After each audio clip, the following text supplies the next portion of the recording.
So here we go. We've got Matt from Mad Blood. How are you doing tonight, Matt? You had to throw me under the bus with the bathroom break, huh? I know. I'm getting old. I'm getting old. I know. I'm the same way, man. I'm Old. 42. 42. Like I need a good bathroom break before I don't know, before anything important happens, right? It's Dude, like when Go ahead. Yeah.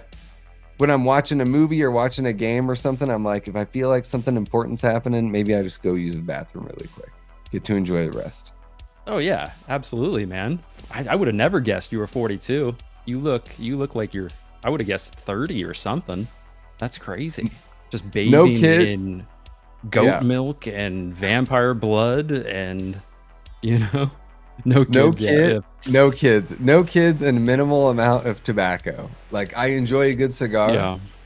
but I'm not a regular tobacco user. Although I guess like regular tobacco users, that's a thing. Sort of like what we experienced last week with trick or treating and smoking.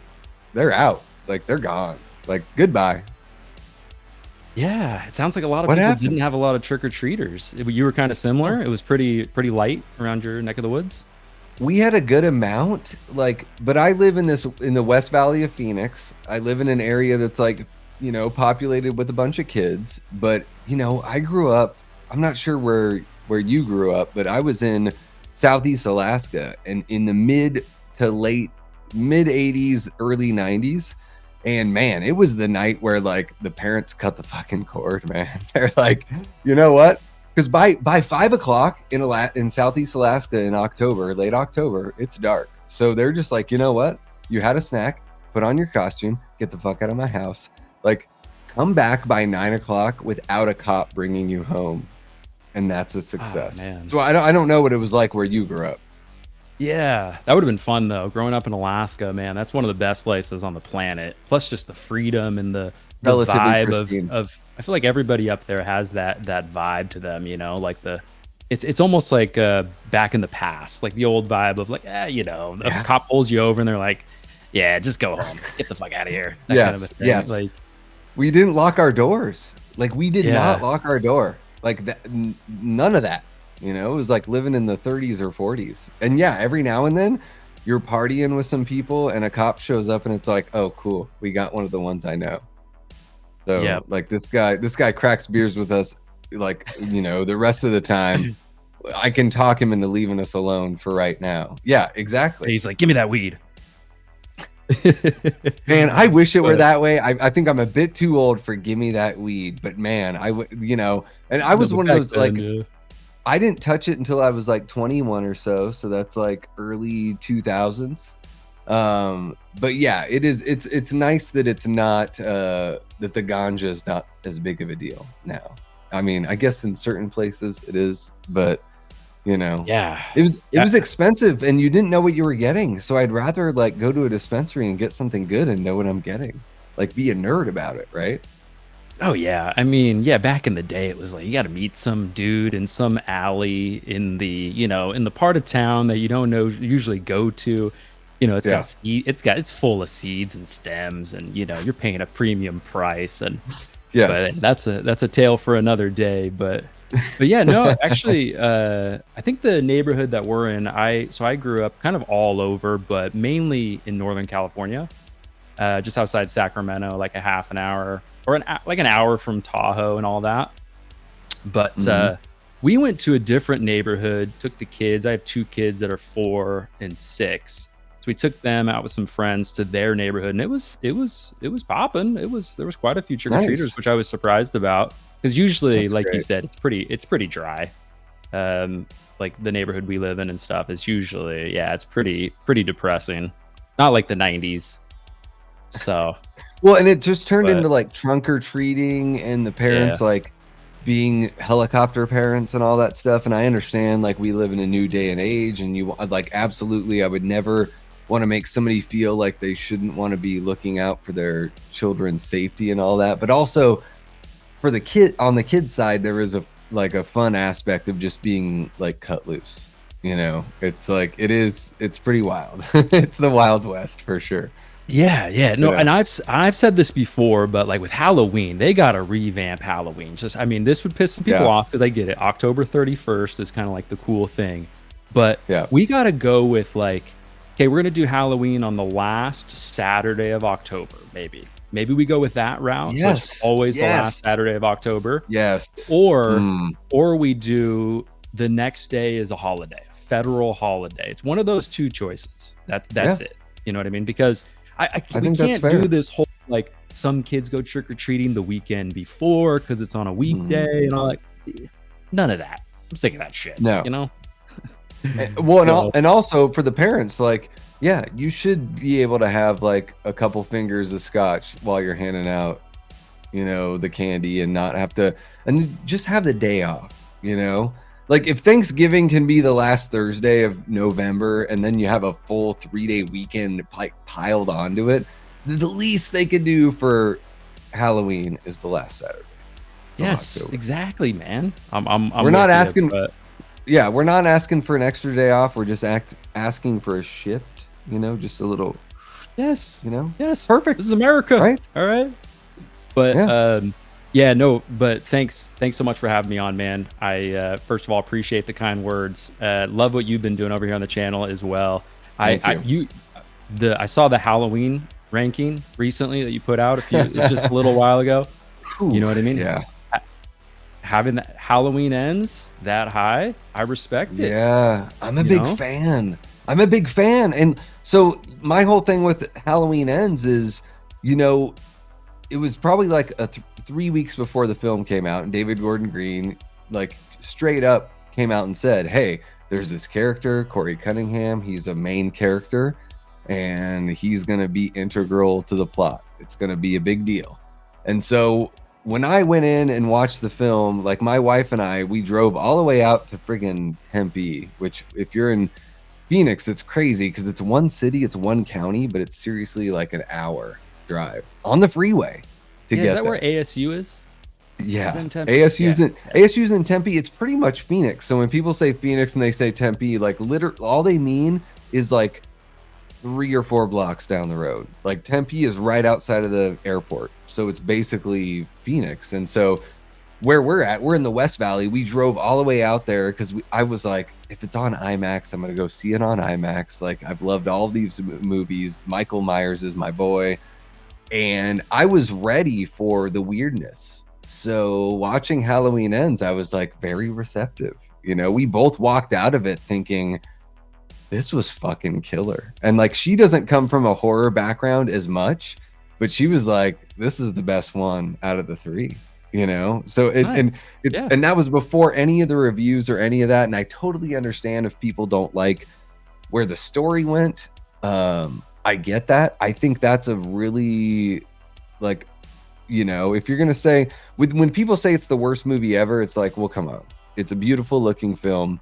The acting is The great. The kills are music is solid. fantastic. Yeah, if you don't like the story, I totally get it. If it's not like what you wanted as your Halloween Ends movie, I totally get it. And that's one of the reasons why like you jump in and you do the really cool, like I love your Rotten Tomatoes, like let's take a look at these Rotten Tomato scores for this franchise and sort of like, judge how well they are. And then I did this whole thing with the David Gordon Green Halloween movies, how to make it better. And we went through each one, and it was like by the time I got to that film, to his Halloween Ends, I was calling it Halloween Returns, and that was like the relaunch. And I think that's what's messed up about Halloween Ends is really it's not supposed to be the third act, because Halloween Kills is supposed to be the third act. If it starts with 78, Halloween Ends is supposed to be the relaunch. But I don't think they really did it that way. And that's why Yeah. people are like, what the fuck's with this shit?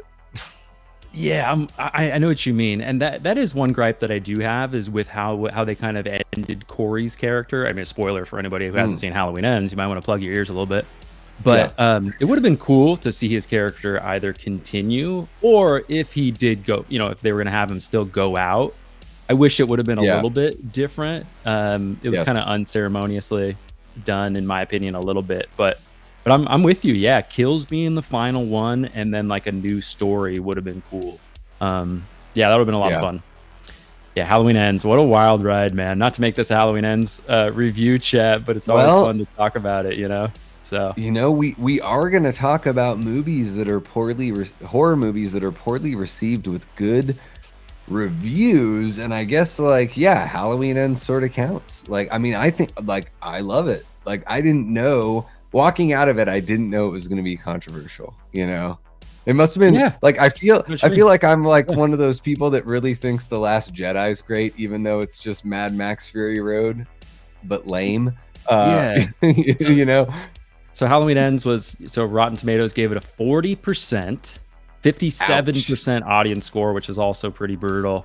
But I Ouch. was just curious. I couldn't remember what it got. But yeah, That's I mean, brutal. like you said though, so you just reviewed the Evil Dead movies recently too, Mhm. which obviously over your Yeah. shoulder as well. Obviously a big I fan. love those movies, yeah. Those are rated very high in comparison to most franchises in horror.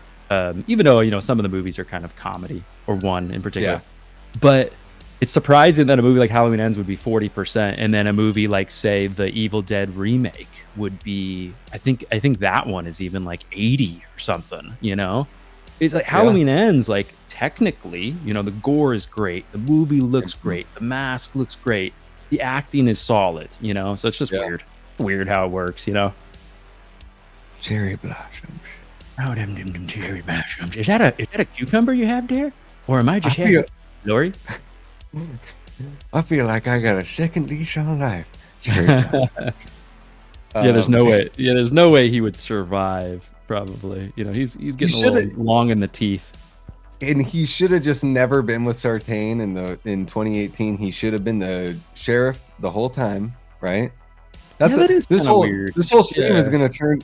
Let's just turn it into you and I fixing Yeah, that's the what yeah, David that's Gordon Green. You it know, was either that or politics. We were going either oh way. my God, yeah. Like that's No, but I know I was late coming in tonight, but not as late as I stayed up last night waiting for everything to come through. Yeah. oh, shit, yeah, no, I did not bother.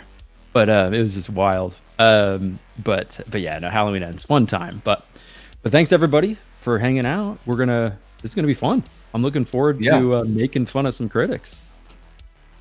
Yeah, this is a like I what we sort of moved over to here with Late Night with the Davey guys is yeah, I think that the idea is to pick a topic to talk about because it's fun to interview folks and to sort of like pick their brains about their channel and all that stuff. We can always do that and we can always incorporate that, but I think like what's going to make the show more fruitful moving forward is to have a good topic to talk about. So that's why I thought it would be fun to just have a chat here.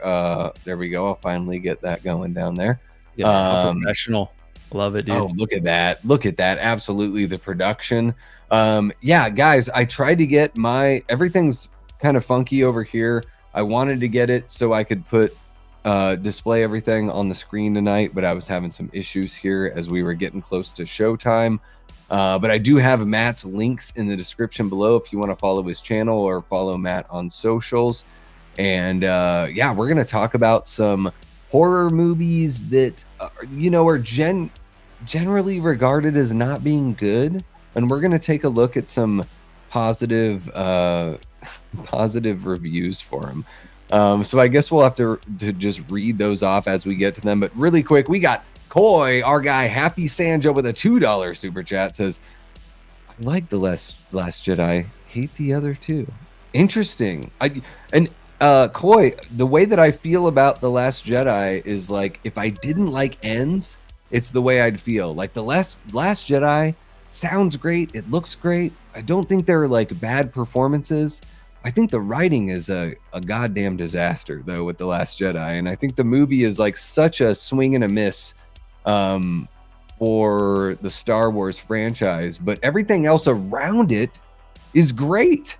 So it's like I'm sort of playing devil's advocate here because even like as a Halloween Ends fan, for the folks that don't like it, I'm like, well, at least it looks really good. It's not like Curse of Michael Myers or Halloween 5. Whoa, Thank hey, you for the take tip. it easy, man. Fuck. I kind of like Curse. I'm one of those weirdos. Like Curse No, me is too. Me too. It's charming, dude. I enjoy watching it every single time, and I want Paul Rudd to come out to age 50, although I don't know he will.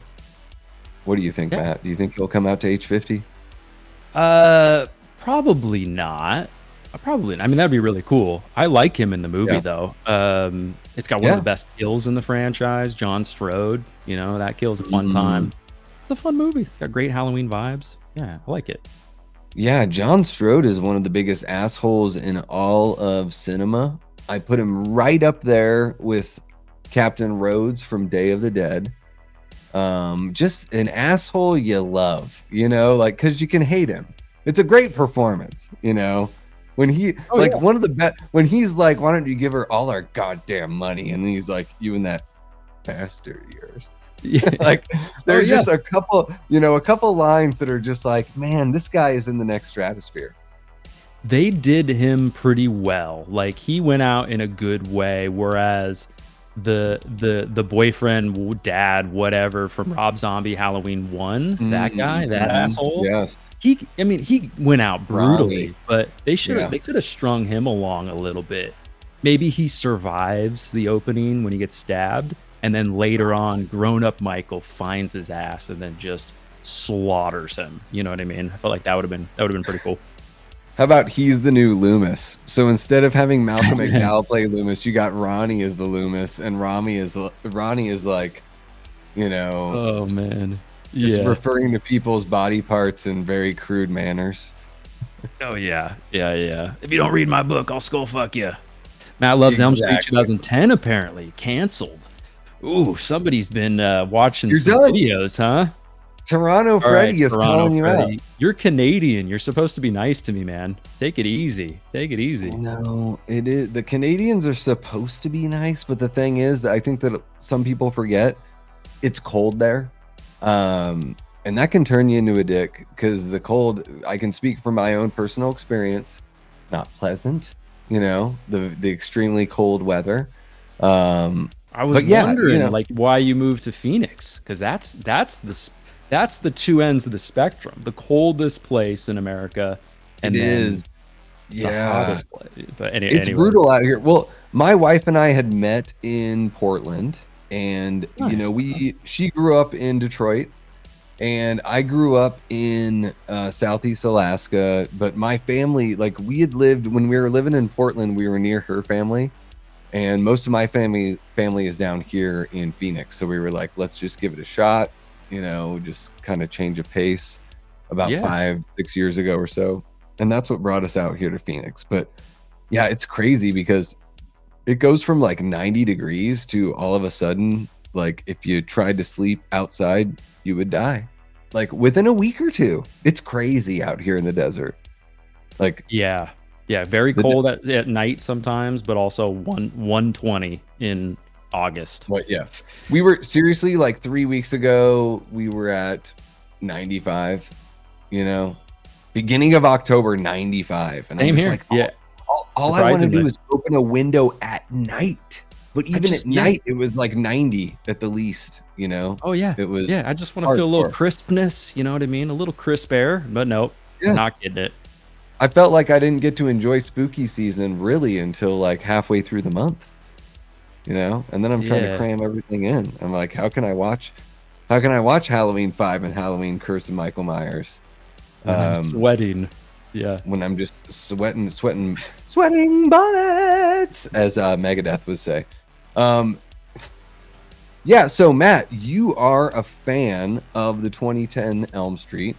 Oof. I've only made it through this film one time all the way through. The first time I tried to watch it, I wasn't able to make it like more than 15 minutes in or so. But I will say this, after watching the whole thing, everyone was like, oh, Rooney Mara, like you can tell she hates this movie and doesn't want to be in it. I couldn't tell that. I thought she put in like the best performance out of the bunch. I think Kyle Gallner's really good in this movie. Like my biggest gripes with the 2010 Elm Street are really with the writing and like the interpretation of Freddy, but I'm curious to know what you think of it.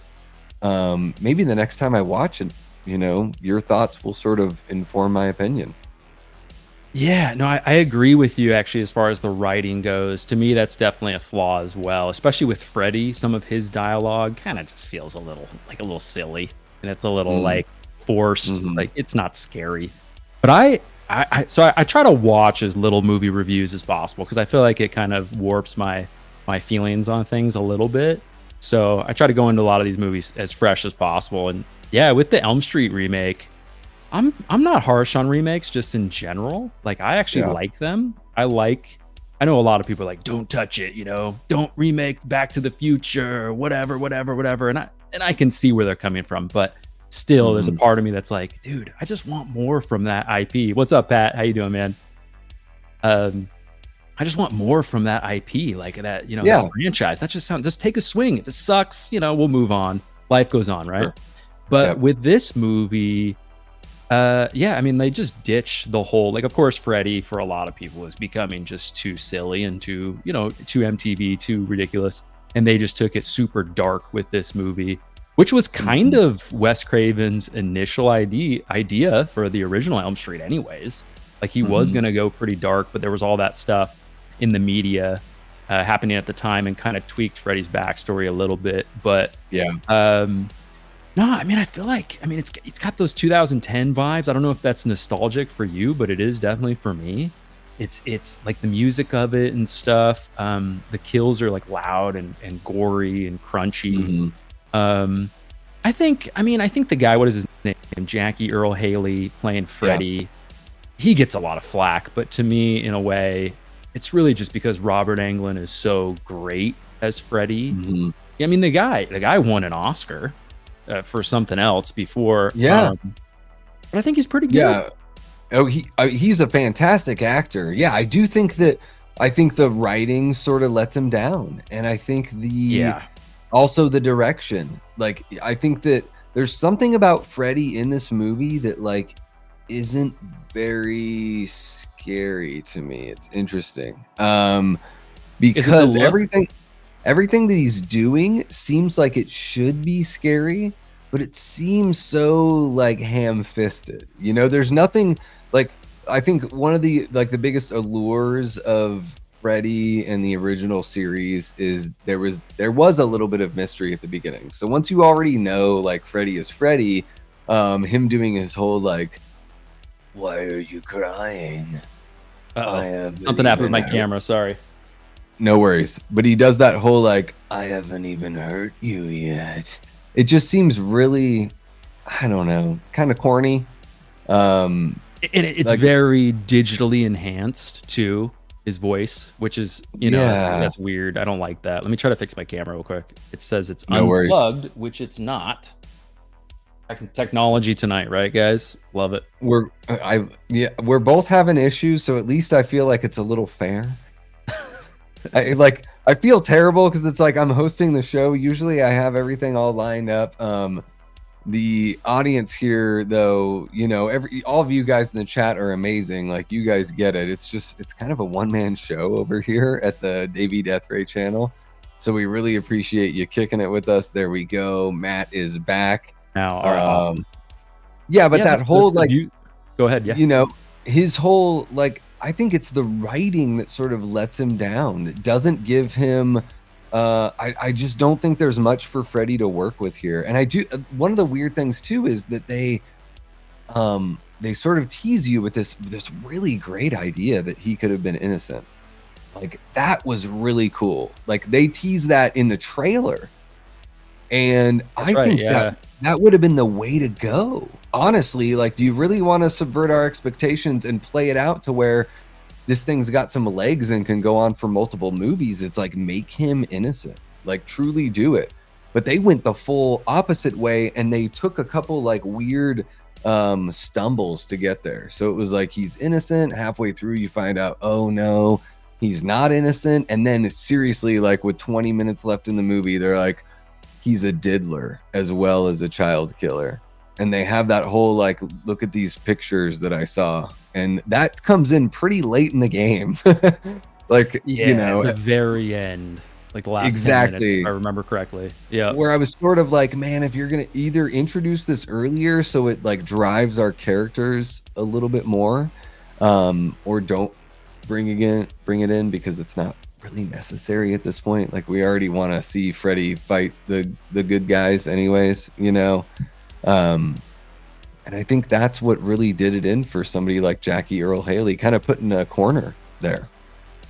Yeah, and I can agree with that. One thing the Elm Street remake kind of makes me think about is, of course, I want the next Elm Street to be have mostly practical effects, right? But still, it Mm, reminds me like what we could potentially do with modern technology with these dream sequences. Like it could get pretty crazy. What they could mm-hmm. potentially pull off with the right director, right writer, Yeah. implementing both Oh my God. practical and CGI. Because that one, I think it has some cool dream sequences, but yeah, I mean, Yeah. if you compare it to the original, pretty much everything is worse, of course. The Nancy is worse. But yeah, Kyle Gallner's good and all that. Freddy's worse, all Yeah. that kind of stuff. But yeah, it's still, It. for me, it's mainly like nostalgic, that era, and I Yeah. like it. I think it's fun. Well, I think another like thing about it too is that it just there's a bit of an identity crisis with this one. Like the other ones, like when you look at, so one of the reviews that I had, I know I wish I could show it off to everybody, but it's from Michael Compton, Bowling Green Daily News. Calling So you like out, Michael. Bowling Green is what's that Kentucky? He says, I think it's a film that succeeds within its own boundaries. For that, it deserves faint praise. It's definitely the best of the recent horror remakes. And I don't know if he's talking about like Rob Zombie's Halloween, Friday the 13th from '09, and then this one. I guess I would consider that recent as far as this movie's concerned, because I wouldn't consider TCM '03 recent by the time this one's coming out. And I would say that it's in the middle. I think it's better than Rob Zombie's Halloween because that movie's just unnecessary to me. The most unnecessary remake ever. But I actually really like the '09 Friday the 13th film. I don't know how you feel about that one, Love but I it. love it. To me, it's everything that Friday the 13th wants to be. When You people got the complain 4K, about man. it, yeah, when people complain about it, I'm like, oh, you're so sad about the hot, dumb people that are getting killed. There it is. Stupendous. This is the new 4K. I haven't even opened it. What a So rad. jackass. What a huge fan. But Yeah, it is. I It's love it, dude. that. It's a great one. Yeah. So I would say, like, when I look at a review like that, I'm like, well, I wouldn't say it's definitely the best of the recent horror remakes, but I would say it's right there in the middle. I do think it's, gosh, I don't know if it's better than Rob Zombie's remake, but it's not as unnecessary. I don't know how you feel about all of that. Oh, that's a big topic. I mean, the Halloween remake, oh man, that's actually a tough call. The Elm Street remake or the Rob Zombie remake, the Friday remake or the Friday. Not It's not even a remake, really, in my opinion. Sure. The Friday, you know what I Yeah. mean? It's just like a great mishmash of the first 4 Friday the 13th movies, Oh my which I think is God. Yeah. awesome because Yes. they couldn't have made. It would have been a weird creative choice to remake the original because the Yeah. whole like the biggest thing with the original is kind of the whodunit aspect, right? So it's like, okay, we're gonna redo it. I guess they could make a Yeah. new villain, Well, you but have to anyways, peel it back and make it about Pamela, and people might not want to see that necessarily in a film when they think of Jason when they think of the films. and the mask. So we got to kind of Yeah. eliminate the second one. So we got to put in the hockey mask. So Yeah. I really like the 2009 Friday movie a lot. It's a lot of fun. It's just a fun movie. They go back to the basics, but man, as far as Rob Zombie's Halloween or Nightmare, I man, that's a tough call. They're like even for me because the back half of Rob Zombie's Halloween is fun for me because I really like Tyler Mane playing Michael Mhm. Myers. I like that Mhm. big, massive, scary version of Michael Myers. I think the Okay. mask, like the rotted mask in the second half, I think is fun too. I like that. Um, but that's a tough call, man. I would probably say Halloween, but it's close. Yeah. It is. It's a tough one, and when it goes, when you think about those films, like what's really odd is they all failed. Like All of those failed. The Texas Chainsaw Massacre had the most like fruitful remake of all of them, right? Because I mean, at least so Rob Zombie got a sequel, but then they pinched that off and started a brand new thing. Yeah, you know, who knows when the next time we're going to see Jason or Freddy's going to be? I mean, I don't know. Is it going to happen within this decade?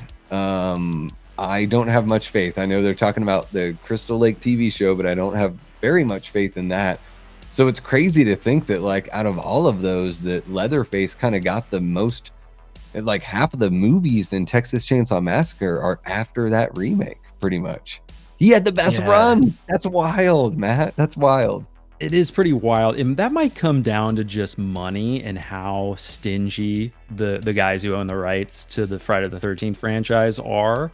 Maybe the folks behind Texas Chainsaw are probably like, you know, whatever. You want to put it on Netflix. Sure. You want to do this Leatherface movie where Leatherface is like a small guy. That's fine. Do that. Yeah. Who cares? Man, I would have loved to see a sequel to the 2009 Friday movie with Derek Mears reprising Jason Voorhees as I mean, that would have been, to me, that would have been great. With like the fake out with the final girl at the end, and then we continue that story. Like two good final girls, in my opinion. I would consider them both. But yeah, that would be a lot of fun, but kind of crazy, man. Yeah, Texas Chainsaw, that's a franchise that needs a little bit of a revamp. But yeah, I think, like you said, I mean, I think it just came down to like kind of money and how stingy. Who is it? Like Sean Cunningham and who else? You know, they're still having the kind of legal battle. I think that's just the thing. Victor Miller and Sean Cunningham. Yeah. It's one of those weird things where it's like they both own like half of the rights, so the show can do pretty much whatever it wants to do. But as soon as they want to introduce, and as soon as they want to introduce like the hockey mask element of like grown-up Jason and put it into film, then it's a different thing. So, which I think the way to go for Crystal Lake is like just do one season that focuses on Pamela. Like I'm interested in that. Like I'm a big Vincent DeSanti is, you know, a buddy and you know, a buddy of mine. I really love his work, and I think that he's one of those voices out there that's like, hey guys, Pamela's really important. Like we act like she's not because the first movie didn't handle her well. That's not the character's fault, but the character of Pamela Voorhees is so integral to the story because it's Jason's reason for the season. So like, I think that's one of those things that he like kind of brought to the forefront of my mind, where I would have just been one of those, you know, poo-poo Pamela Voorhees. And then after he said that, I was like, well, you know, as someone that's not really into TV shows, if you're going to do a season of a show and you're going to bring some backstory, I'd rather see her backstory and him as a kid than any backstory as him as an adult. Yeah, and I can see that. I'm actually a big Pamela fan. I think Pamela is one of the best one of my favorite villains in all of horror history. I mean, the whole way that they handled the whodunit aspect in the first Friday, that's a different like kind of conversation. Yeah. But her actual just character, the just the motherly instinct and her like motivation behind everything that went down. To see more of her character in a show, I'd be down for it. Do I think the show would be good? Probably not. You know, like it'd probably just kind of be one of those like maybe be a little bit better than, I mean, I haven't even seen it, but I've heard bad things about like the Scream show, stuff like that, you know. And I know it's different. Like this would be more of a prequel probably, but I feel like are you a TV guy? Do you enjoy television?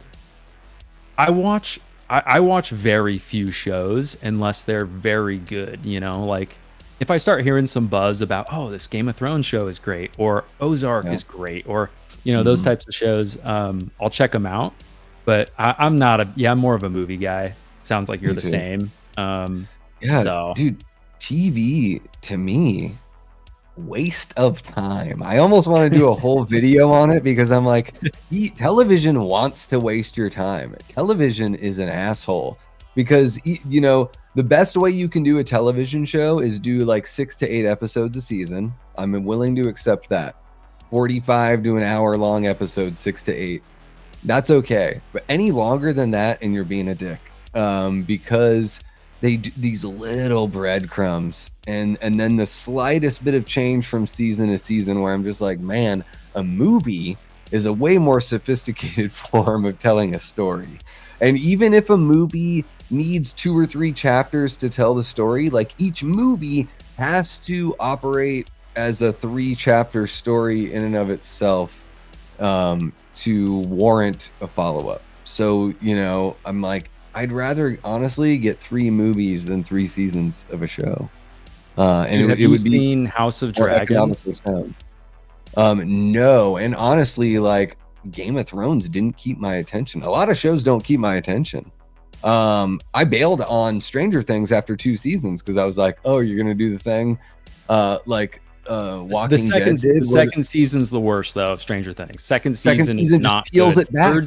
Third season is amazing. Fourth is amazing. Okay. Just Okay. second season's not good. But I was going to I say, should probably check those out because I have Netflix. yeah, they're you know, they're pretty good shows. They're pretty Yeah. well liked. No, but yeah, Game of Thrones, that's a different topic. But yeah, so House of Dragon, exactly like you said though. Like one of those shows where there's episode after episode after episode where it's just like, what are we doing here? All you're doing is just giving us these little teases. Nothing's happening at all. We're having a season finale where you want a season finale that makes you say, holy shit, right? Gives you a payoff for everything in the end.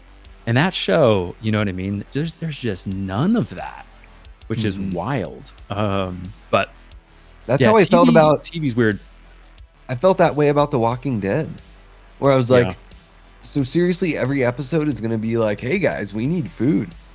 So we're going to go an hour. Like 5 of us are going to go look for food. And then Shane does this whole like, and risk our lives. And he does this whole like sneer and turn. Like, John Berthnall is not a real actor. Anyone that thinks he's a good actor, I'm sorry. Because this guy's got nothing.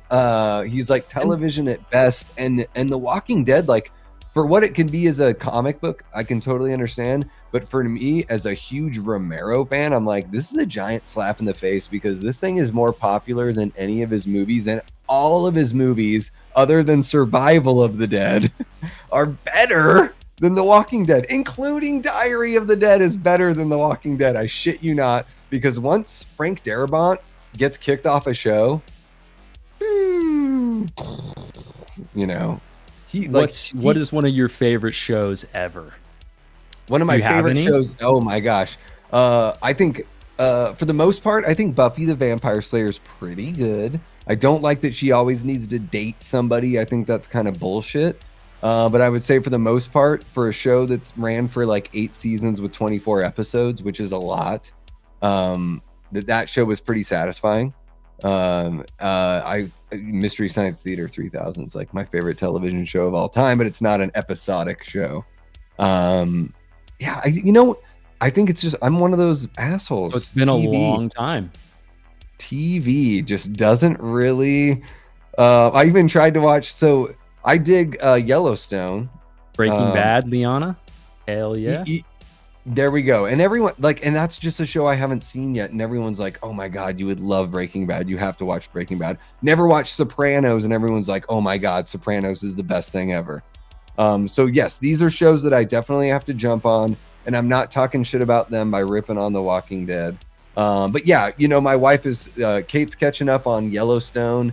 And that's like, even given the plot contrivances, which is just part and parcel of writing a story, like it's really well made and very well acted, you know, like I haven't seen it, unfortunately. And those are shows, like I would say Yellowstone, out of all the shows, I'm like, you know what? Shit happens in every episode. Like there's a little bit of wasted time in every episode where you can tell that they're trying to like sell a single of a country star. So they have like, let's watch the guys like herd the, you know, like gather the herd while we play a pop song. But for the most part, it's basically Sopranos on the ranch. Okay, so it's that good, huh? Dude, it's fucking gangster as shit, Matt. Like, no shit.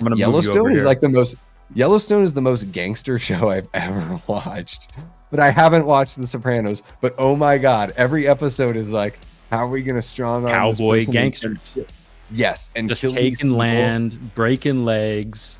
We are going to kill Oh. people, and we are going to take office and make sure that like our legacy is, you know, it's all that kind of stuff. It's all gangster. But that's what people want to see. You know, when people put the TV on, what do they want to see? There's like Chicago Fire, Chicago PD, Chicago ER, or whatever it is. They want to see people in like very extreme circumstances. So they want to watch cops, doctors, and firemen and gangsters. They just want to see like the bad guys and the good guys.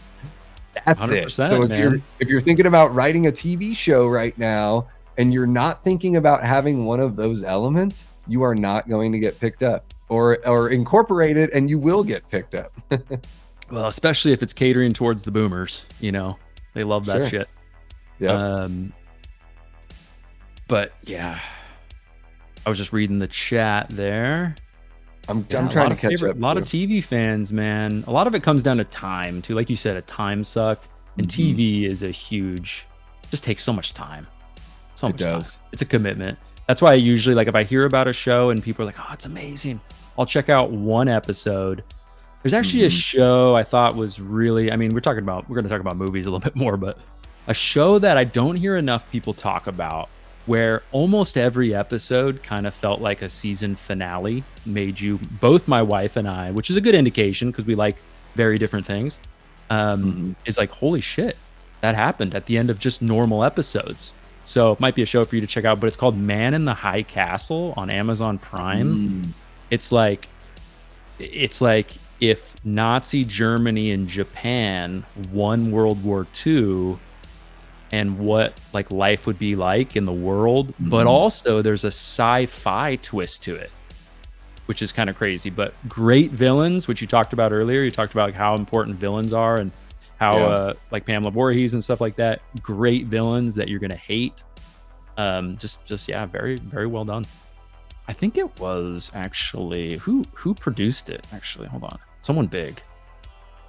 But anyways, Man in the High Castle. Anyone in the chat seen it? Great show. I've heard of that one. Ridley Scott was an executive producer. That's right. Oh wow, yeah. Ridley Scott is a total badass. I love Ridley Scott. The world building that he's got in his films, yeah, amazing. Yeah, hopefully Gladiator 2 is good. Hopefully. I mean, the original is kind of odd putting out Gladiator 2 right now. Why do you say that?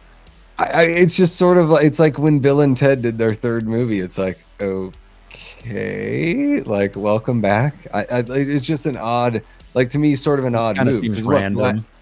Yeah, Gladiator was like 2003 or something like that, and then here we go, like 2024, we have the sequel, and it's just called like Gladiator 2. Like, they, you know what? It's just, to me, it seems sort of like this isn't the kind of series that really is a sequelized series. Like, even when you made Prometheus, right, you didn't call it like Alien -1, and that would have been cool because Godzilla -1 is a dope title. You know? Yeah, I'm with you on that. Yeah, the whole, I love Denzel, but like then Denzel's in it, and it's like, I don't know, man. Hopefully it's good, but there's no way it's going to compare to the original. There's just no way. Yeah.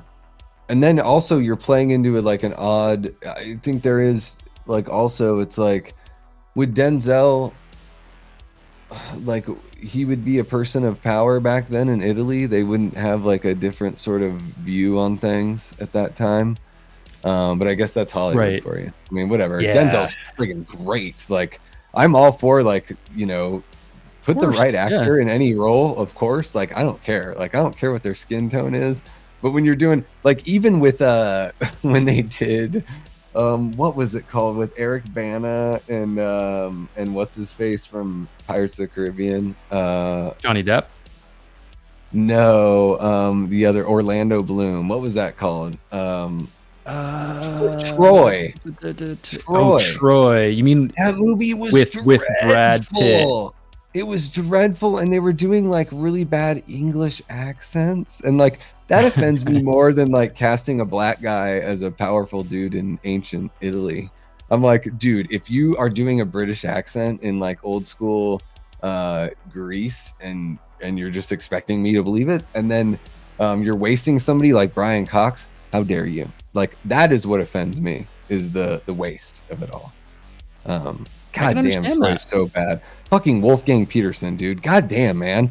Like, you made a movie about a giant wave attacking a boat that was way more interesting than like the Siege of Troy. And the Siege of Troy, you should have made a cool movie about that one, because that's a lot more than just a wave hitting a boat. But that's Yeah, yeah. Wolfgang What I Peterson. remember from that movie is just it was just very Hollywood, you know? It wasn't, like, as Yeah, cheesy. gritty as it should have been, just yeah, kinda Yep. cheesy, which always sells to the average, just, you know, kind of yeah, It- that sells to, like, TV show people who, you know, like to just put something on, and True. I It think was stuff very popular. I mean, Brad Pitt's playing fucking Achilles. Like, it's huge. But you know is what blew shredded, yeah.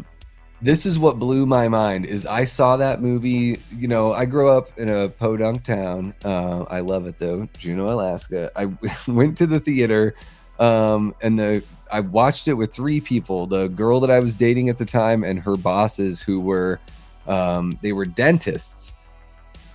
They didn't catch the Achilles connection with like the arrow through the Achilles heel thing. And I know that they're just dentists. They're not like, you know, they're not podiatrists or anything like that. But afterwards, they were like, what was with that? Like, they brought attention to it. They were like, what was with the arrow like going through his thing? And I was like, you fucking kidding me right now? I was like, I'm I'm moving to the Arizona, fuck you I'm guys. the least educated motherfucker of all of us, and that was the most like on the nose, like that's the most 2024 Right. message that movie could have ever had. It was ahead of its time in that way. Um, but yeah, it was so funny to me where I was like, wow, the educated people don't get the Achilles reference. All Yeah, right. yeah, it shows you, you know, like, yeah, no matter how many degrees you have and whatnot, that's not always an indication of intelligence, but that's, you know, It's like but it's like Quint says in Jaws. He says, tells me one thing, tells me you college boys don't have the education enough to admit when you're wrong. Quentin would know, man. He's a street smart guy, you know? Yeah, He is. it makes sense. Holy cow. Thanks, Joel is Mark. popping in with a super sticker, 149 super sticker. Thank you so much, Joel. Guys, if you do not check out Dark Room Reviews, you know, I try not to shill for everybody that pops in, but I do try to say at the very least you should go check them out, and you should watch some vids and think about subbing.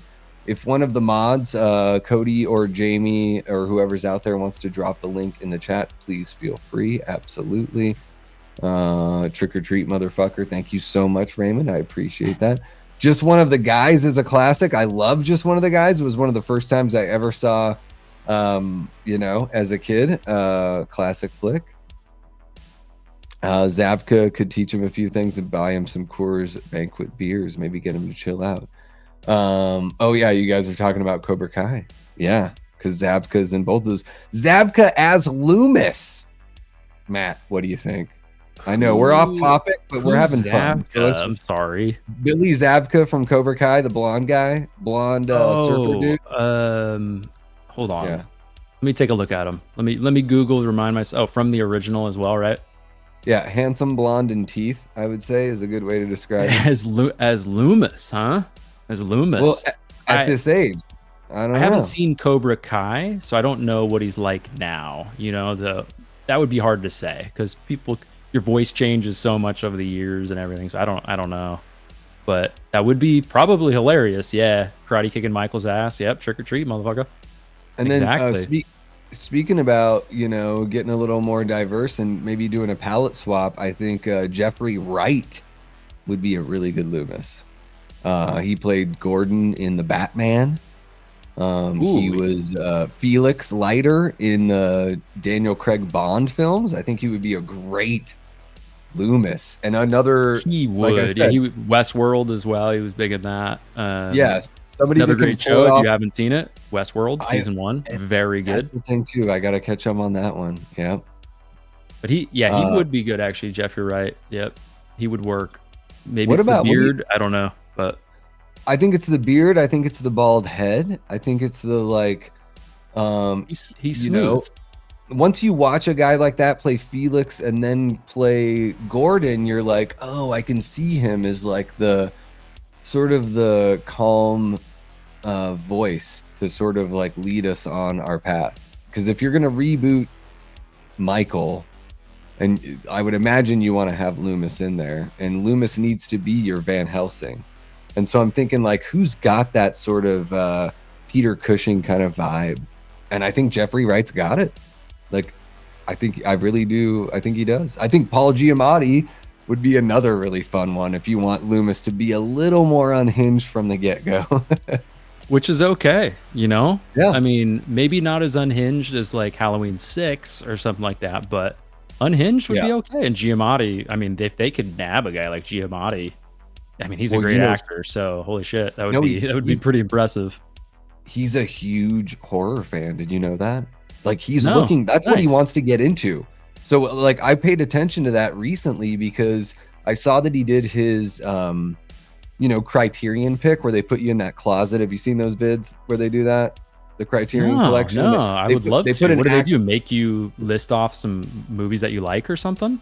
Yeah, it's so Criterion. I don't know if it's in conjunction with like an interview because I only watch the videos where they do this, but essentially it's a trailer, like a food cart, and they put the actor in the food cart thing, and it's covered with their collection, and they have to pick like 5 movies that they love.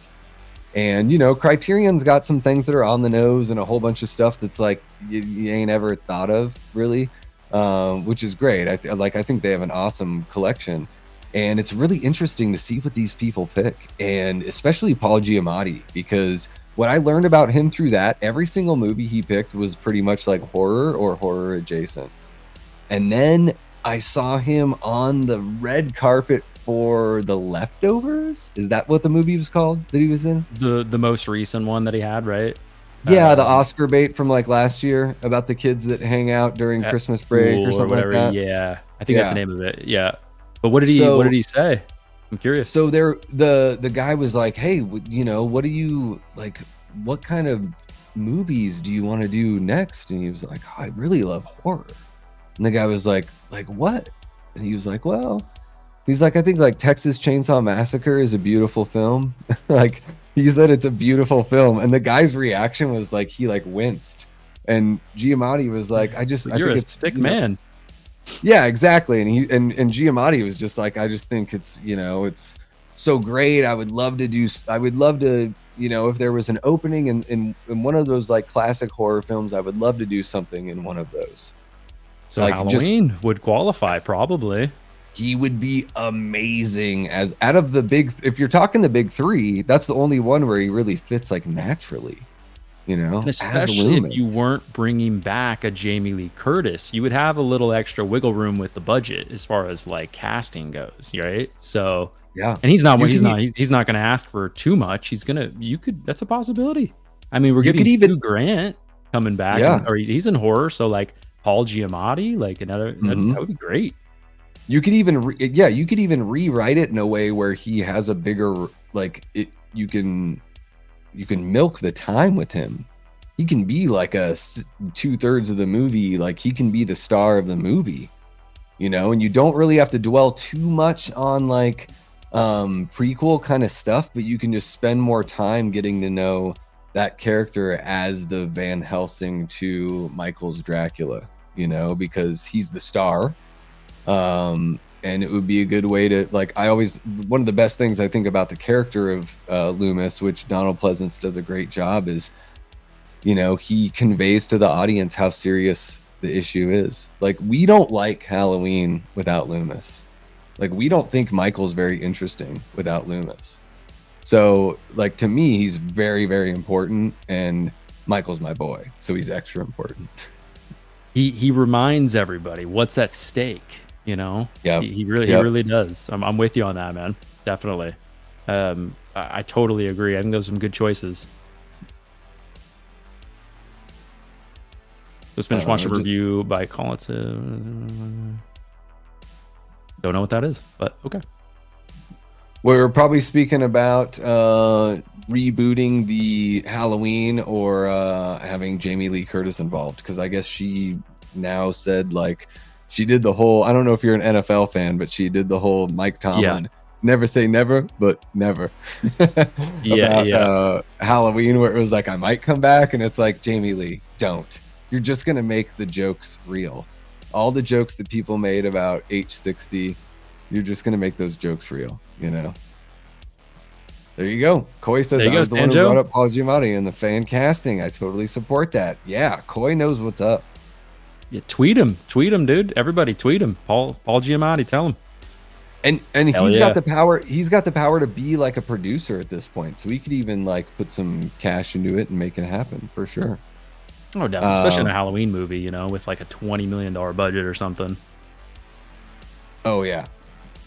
Yeah, and even if they, I don't know, like, I don't know how you feel about it. I would imagine they're just going to try to reboot it with Michael, which I don't know. I don't know how they're going to do that. I wish they would just do as it's going back to the way I feel about TV shows. I think it'd be cool if each season was just its own thing, and it's like Haddonfield Legacy, and each season is just, that's it. Like, you know, you do you bring back Danielle Harris and you follow up H4, but it's 30 years later, and you have her do like 6 to 8 episodes, and boom, you put a cap on it. Like, you bring Josh Hartnett back, you bring friggin' whoever back, you know, to do these seasons of all the, because Halloween, you know, everyone talks about it's the choose your own adventure. So there's all these false starts, all these dead ends and loose ends.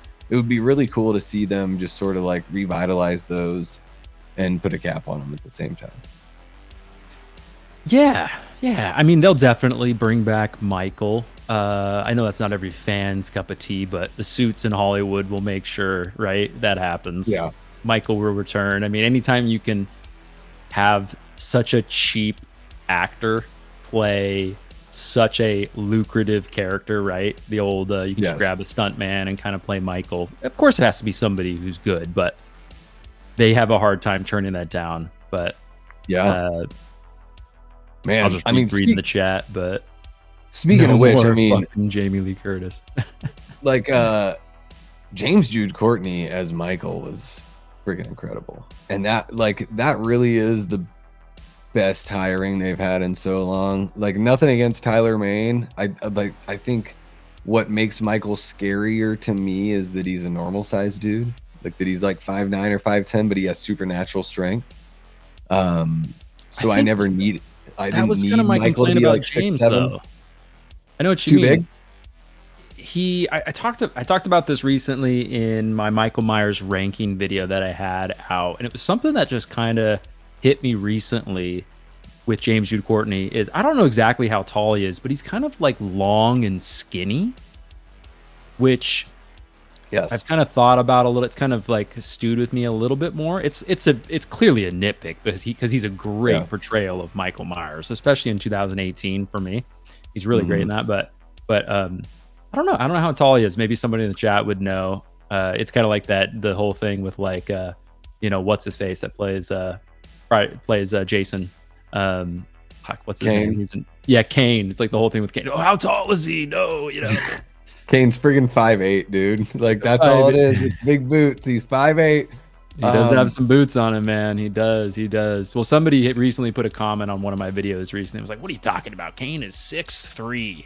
I don't know what the hell you're saying, bro. He's definitely not. Yeah, I think Kane, I would say, is 5'10", and then there's the boots. And then I would say he's older, so he's, you know, the spine's compressing. He's probably lost a couple inches. Yeah, for sure. I mean, even in part 7, which is his best look, you know, I mean, that's the badass look, dude. Love that spine. Love seeing that spine. That's a great movie to watch. Like, I grew up watching that on TV. That is the perfect Friday the 13th film to see on TV, because there's some boobs in there. But on the actual unrated cut or R-rated cut, you're not really getting any blood anyway. So you watch it on TV. It's already edited. So Jason looks incredible in that film. That is like the one that really works for me. But I mean, I think James Jude is definitely 2 or 3 inches taller than Nick was in the original, for sure. Yeah, Michael is a little bit taller. Yeah, but still a great version of Michael. But the let's see. Cookie woman. What else? What else we got on that list? Let's see. What other goodies you got? I've got Arnold. Yeah.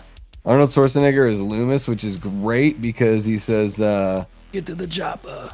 Get to the chopper. Michael was doing very well last night. Down. I've got I dug up let's see here. House of the Dead 03, Jaws the Revenge. Oh. Let's see here. I love this. So I love this one for Jaws the Revenge, though. It was the only positive review that I saw, and I thought it was great because you said you haven't seen the film. That bad, huh? Correctly? No, I haven't seen it, but you can spoil it. It doesn't matter. This is great. It's gonna make you want to watch the movie because this is a positive review that says this is a Christmas film, a film about grief, about the importance of tracking snail migration, a clip show of one of the greatest films of all time. Which is a great migration, huh? Yeah, I'm gonna read it again. This is a Christmas film, a film about grief, about the importance of tracking snail migration, a clip show of one of the greatest films of all time.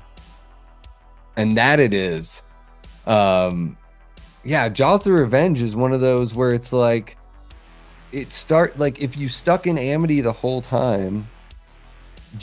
I would imagine at least you know that they go to the Bahamas, right, Matt? Do you know they go to the Bahamas in this movie? Have you played the NES game? I've purposely put off the sequels because I want to do a full franchise thing. Okay. Is the Revenge the third one? It's the fourth one, and I would say it's not actually the worst. I would say the third one is the worst. I know you were doing a watch along recently. Yeah, my wife and I did a watch along or something. Yeah, this summer. I used to think that it was sort of like the ranking would go the order that they were released. But after watching it this summer, I was like, no, I think the third one's worse. It's just really, I don't know. Every time I watch the first one, I'm like, man, if they really kept this like a Christmas movie in Amity and kept it in Amity, it could have been really cool. That could work. But they don't. They don't. That could work, man.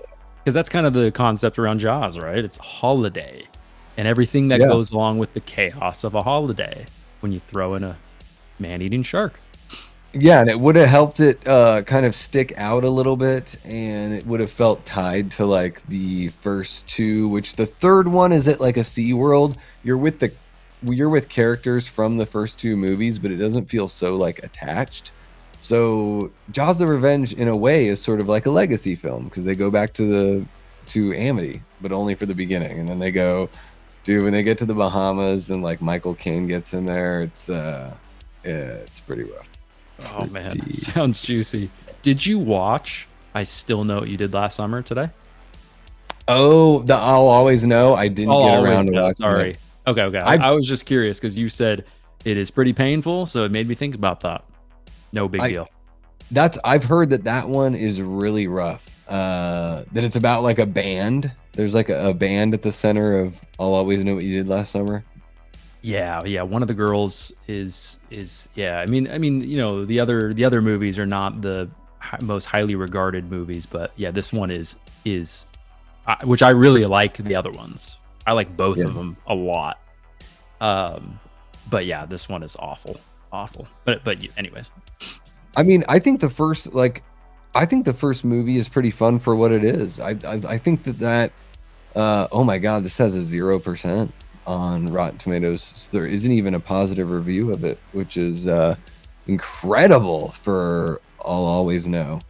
I think the first movie is, not all of those movies from that era can be Scream. Not all of them can be as violent as Scream and take the chances that Scream's willing to take. Like Scream is the one that's going to kick the door open, and then like the imitators are going to come in and they're going to be a little softer. And so I Know What You Did Last Summer is a little softer than Scream, of course.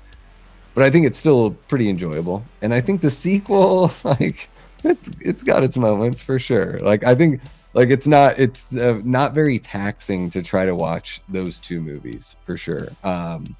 Jack Black is really bad in that sequel, but it's really fun. Every resort's got to have a weed guy, right? It's like, he's the weed guy. It's so funny. He's like Tommy Wiseau in his badness, where every time he gets on the screen, you're like, oh shit, you have to hide your face. Yeah, fun kill though. He was a fun little kill. It was, yes. Yeah, this one, it's funny. I'm looking at I'll Always Know What You Did Last Summer. Out of the approved reviewers, there are 7 reviews, and none of them gave it a positive review, unfortunately. There's no way. Yeah, it's not definitely not one of those movies. It doesn't even really fit into the so bad it's good. Let's see what they say. Pivoting away from its predecessors was a bold choice that totally failed. But it's just, I mean, shit, it's like, I mean, not bad. Go ahead. It's not bad enough to be good is maybe the most scathing indictment of them all. Right? So it's like you can't even enjoy this on a Schadenfreude level. Like, this is just boring. If I remember correctly, essentially they bring back the fisherman from the second one.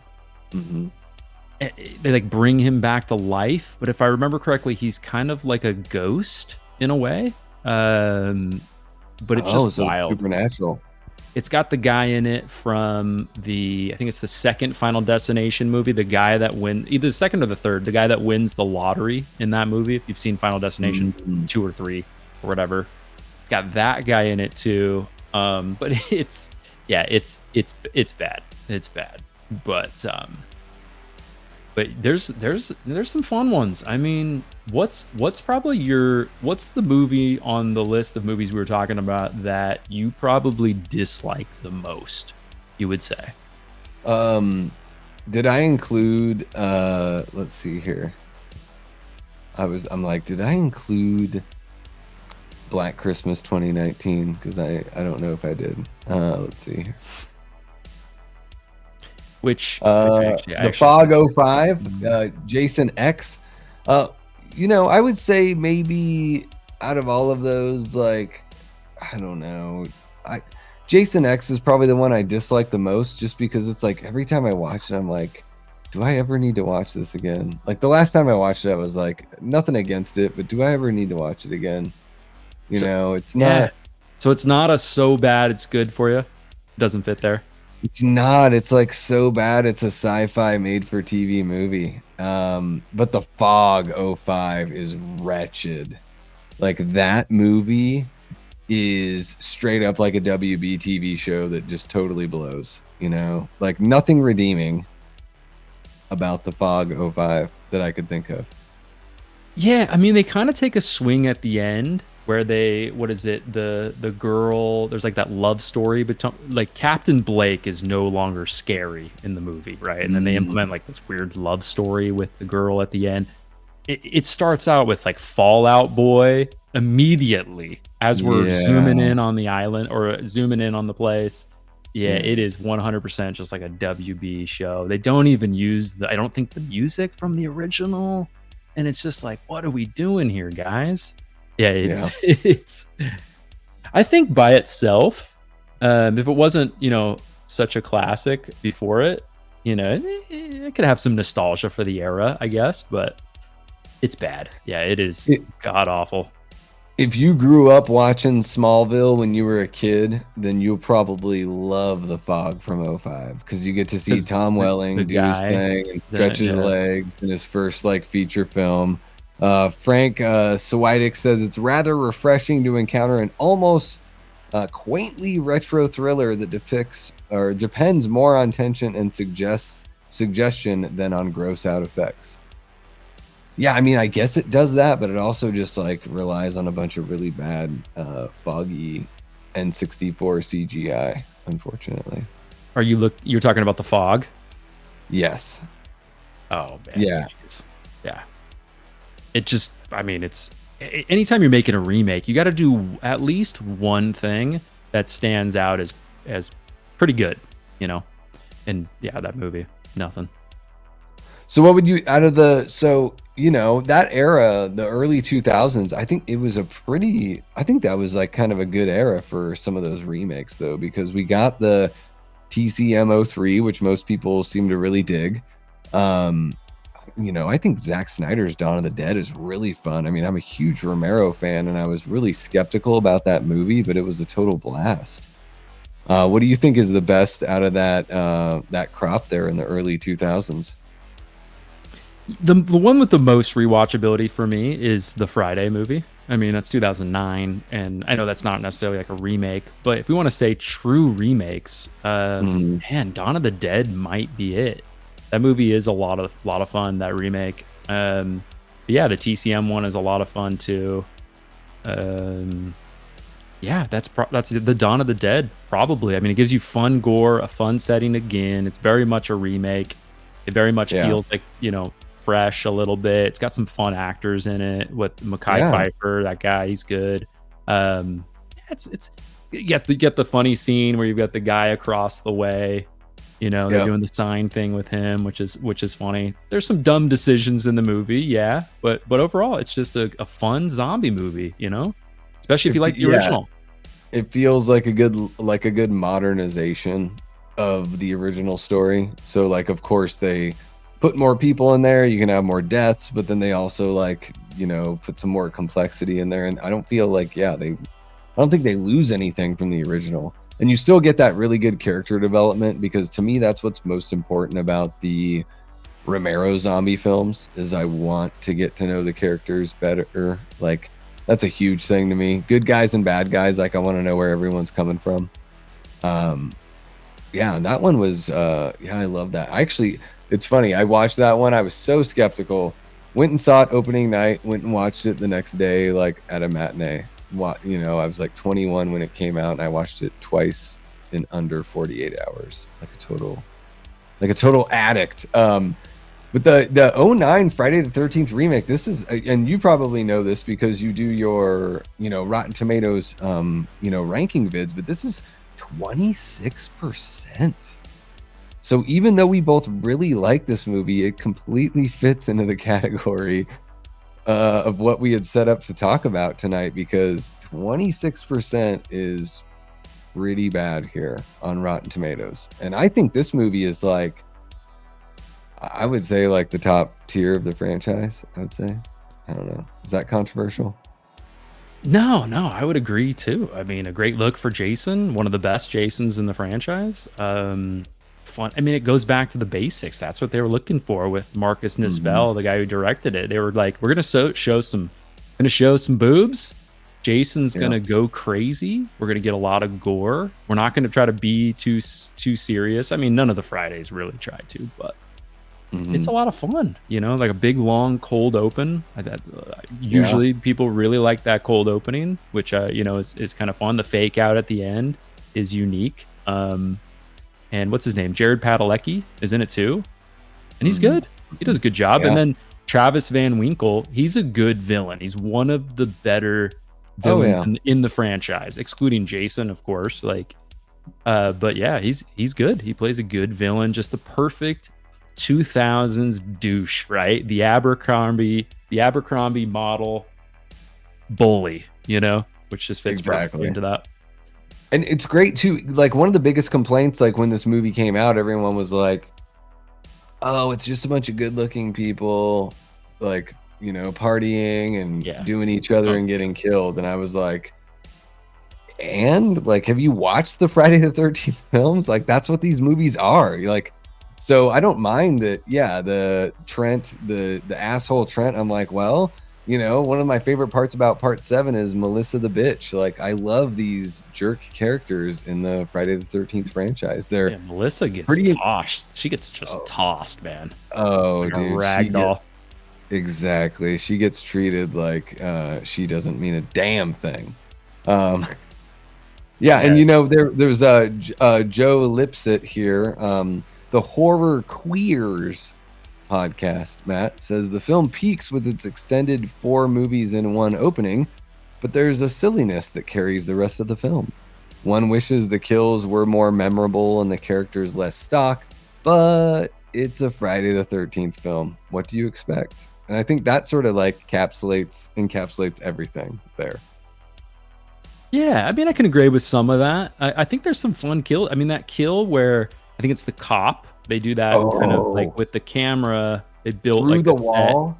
through the door. That's fun. The Yeah, axe throwing, that's fun. I mean, yeah, the archery kill in the boat is ridiculous, but and then the girl like getting the machete in the head, like a shish kebab getting pulled up. Oh, we got Matt yeah. from Fauci Cinema in the chat. What's What's going happening, on, Matt? brother? So great to see you, man. One of our Death Squad mods here. Um, Oh Eli's shit. saying it's the best remake in the horror genre.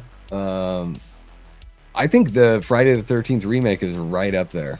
And yeah, maybe the archery kill is absurd, but you know what's really cool Fun. is that every time he has a kill, it's a different implement of destruction, and it has to do with the camp. So it's like he really is like a woodsman. And I think that Jason is one of the most interesting interpretations of Jason that I've ever seen. Probably the most interesting, because he's like I always say he's like a spider, and Crystal Lake is like his web.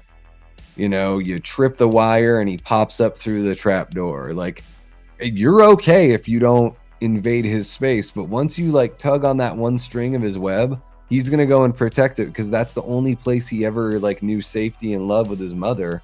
And I think that's an interesting look at the Jason character. I guess one thing you might say is, why do you think so that Jason in 2009, you could argue is like the smartest Jason, right? The most Mm-hmm. resourceful Jason in the franchise. Why would you say that Jason doesn't leave? I guess the comfort of or the memories or uh-oh, shit, it's going out again. What is going on here? Oh shoot, we can still hear you though. Yeah, that's good. But you know what I mean? Why doesn't he Yeah, leave, right? Or venture out a little bit? I guess maybe it's just because he's just so damn ugly and scary. yeah, and But, I think it's just that's creature of his habit. home. Yeah. Yeah, I think he's, mentally diminished. So it's just sort of like an animal, living in the spot that's most comfortable to him. I'll Yeah, pop out. okay. Yes, Dean, you're absolutely right. Travis Van Winkle plays the ultimate D-bag for sure. Yes. Yes, Dean, exactly. Great villain. Every fun movie's gotta have a fun villain, you know? Oh, he's so terrible. It's great. Oh, it's so good. Oh, yeah. And it seems like, by all Stupendous. accounts, the guy is a very nice guy in real life. So he's actually just so smart in the remake that he started going to therapy. Yeah, maybe, I don't know if I necessarily need to see him like sharpening the blades and stuff, but I did like to see I don't know why with Jason, like for some reason it worked a little bit for me, like seeing him underground. I wouldn't want to see like Michael in that way necessarily, but I think for whatever reason in that Friday the 13th movie, I felt like the swings that they took were hits. I saw that movie in the theater when it came out and was pretty pumped. And bummed out that they never did another one, because Derek Mears is friggin' great as Jason. Yeah, I know, right? And it's like the older and older they get, the less likely they'll come back. Michael Yes. does have tunnels though in Resurrection. Tunnels, and You then know? even in ends, he seemingly has been eating people hanging out in the sewers. So there is a bit of that in there too. They don't really dive into it too much, but we're sort of led to assume that that's what's going on. So you hate Resurrection. It's I don't know if you hate it, but it's last in your Halloween ranking. Still, Yeah. I assume, right? It's been probably like a week. Yeah, it's like that, and like the remake and part 5 are sort of like a toss up. Like, Yeah, I can have a understandable. certain amount of fun with Resurrection, but I do think it's the most like inadequately made of all the films, I would say. You know? Yeah, yeah. What do you think? Do you have any critic reviews on that one? Because that's a Uh, good old yeah. Resurrection, man. The Oh the yeah. the, the real world MTV Halloween version, American The Pie. the gift that never stops, that just always gives here, Halloween Resurrection. 10% Yep. on the tomato meter, so doing really well. Um, Do you there's think, while you're looking, just think about this for Mhm. a second, which movie disrespects Michael more? Halloween Ends or Resurrection? Resurrection. Okay. Easy, easy. I don't think Halloween Ends disrespects Michael at all. I just don't think that Michael needs to be in that movie. I don't think it disrespects him. Um, because I feel like in Halloween Ends, like he's a pretty major player in it, you know. Regardless of, I know that there's the whole like Corey beating him in a fight. And Laurie. Sure, and Laurie has a tougher time, admittedly.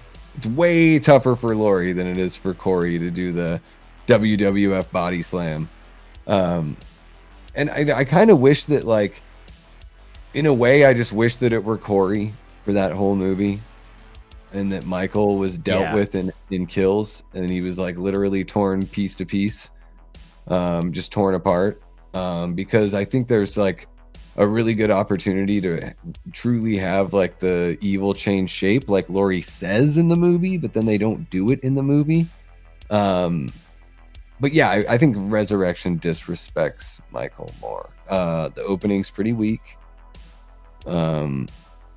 He gives the knife to the dude that's like obsessed with with serial killers, yeah. with Gacy and all that, and then Like, here you go, man, a little souvenir. Somehow he knows to like cover his ears and be like, I can't talk right now. How would Michael know that? Did he like follow Laurie in the van with the other guy, and like, or did he read the newspaper? Like, I want to see Michael at the park just like reading the paper, like, oh shit, my sister killed this guy, like she thought it was me. All right, well, I can put that in my back pocket. I just think that Resurrection, yeah, I mean, and of course, you know, obviously I don't even, do I really need to say it, but you know, everything that Busta Rhymes does to Michael is pretty disrespectful, for sure. So I think the only thing that Busta Rhymes does to Michael that's disrespectful, in my opinion, is the moment where Busta shows up in the Michael outfit and they're face to face. That's pretty to me brutal. Actually, that's the only moment that's disrespectful, because he kind of tells Michael just to go away, and he just kind of whimpers away, you know, which is silly. I'm Michael Myers. But at the end, the whole like trick or treat thing, Michael kicks his ass. You know, he gets in a couple shots, but that's normal for the franchise. Laurie's been kicking Michael's ass forever, and Busta Rhymes is a hell of a lot bigger than Laurie. But he gets zapped in the balls, though. He only gets zapped though because Busta pretends like he's knocked out. He kind of just tricks him, you know. So whereas in, you know, maybe like a movie like Halloween Ends, right? You know, he's right there, but he's getting his ass kicked by a geriatric woman and a kid that gets bullied by band kids. Yeah, and I mean, he really turns on Corey pretty quick there and Ends. And then I wonder with Laurie, is it one of those things where it's like, are Laurie and Michael, are they really like a yin and yang thing? I was hoping that Laurie would die at the end of Ends. I wanted her to like be like, he's choking her out, and as he dies, he like chokes her out for her last breath, and they both die together. I thought that would have been like actually really nice. Or that at some point I was at the end of the movie, I'm like, fuck it would be hilarious if she jumped into this fucking metal grinder with him. I've had enough. She just turns around and does like the double birds and just like flips everyone in Haddonfield off. Brings her pie with her, you know. Exactly, like show your tits, you know. Yep. All that kind of stuff. Which is so funny. Like in Halloween Ends, Michael is on the loose, right? Nobody knows where he is. Exactly. But Laurie now just doesn't care. She's okay. She's baking pies. She's like, you know what? I'm gonna get over this. I'm done. Yep. But in 2018, Michael's locked up. He's locked up. Everybody knows where he is. He's not harming anybody, except for maybe in the showers or something. Something's gonna. But regardless, you know, Michael is chilling, but yet Laurie's on red. I just feel like that should be switched. You know. Yeah. It's just I get both angles, but still, it's a little weird how that goes down. But yeah, and I think it would have been a lot like one of the things that I talked about in my in my series of how to make it better is like I would have let Karen live through ends. I don't think killing her does anything in kills. Like to me it doesn't. I'm just like okay, she died. Like Yeah, if she was so annoying though. but Oh if she man. doesn't die, then you can sort of understand that like Lori is more repaired. But would Lori be more repaired No. after like losing her She'd be daughter? on Like revenge. She'd be on a revenge tour, man. exactly. Like the way that they wrote it, you're absolutely right. I think they should have switched ends in 2018, where she's a bit more of the schoolgirl in 2018. Um, Either that or she has something to do with him getting out in 2018, which I know that they shot that and considered doing that, and I think they should have gone that route, is that she was directly involved somehow with him getting out. But Halloween Ends, man, it's only 40% on the tomato meter. That's pretty rough. What's the old audience score for that one? Audience is not much better. It's 57. 57. Yeah. Yeah, it's not very Yeah, good. no, I'm with you though. I mean, if they just removed Michael entirely, I think across the board, most people would have enjoyed it a little bit more. There's people like you and a lot of other people who enjoy it as it is, but I think if they just removed it and ahead of time told everyone, "Hey, this is going to be like an anthology," blah blah Yep. blah, it would have been way more. But they just they kind of lied, right? It's kind of like in Resurrection a little bit, like Lori's all over the posters and blah blah blah. She's in the movie like for 10 minutes and but and it's he's not the not first really time. in it. Yeah, it's not even like it would have been cool honestly if Michael were torn limb from limb in Kills, right?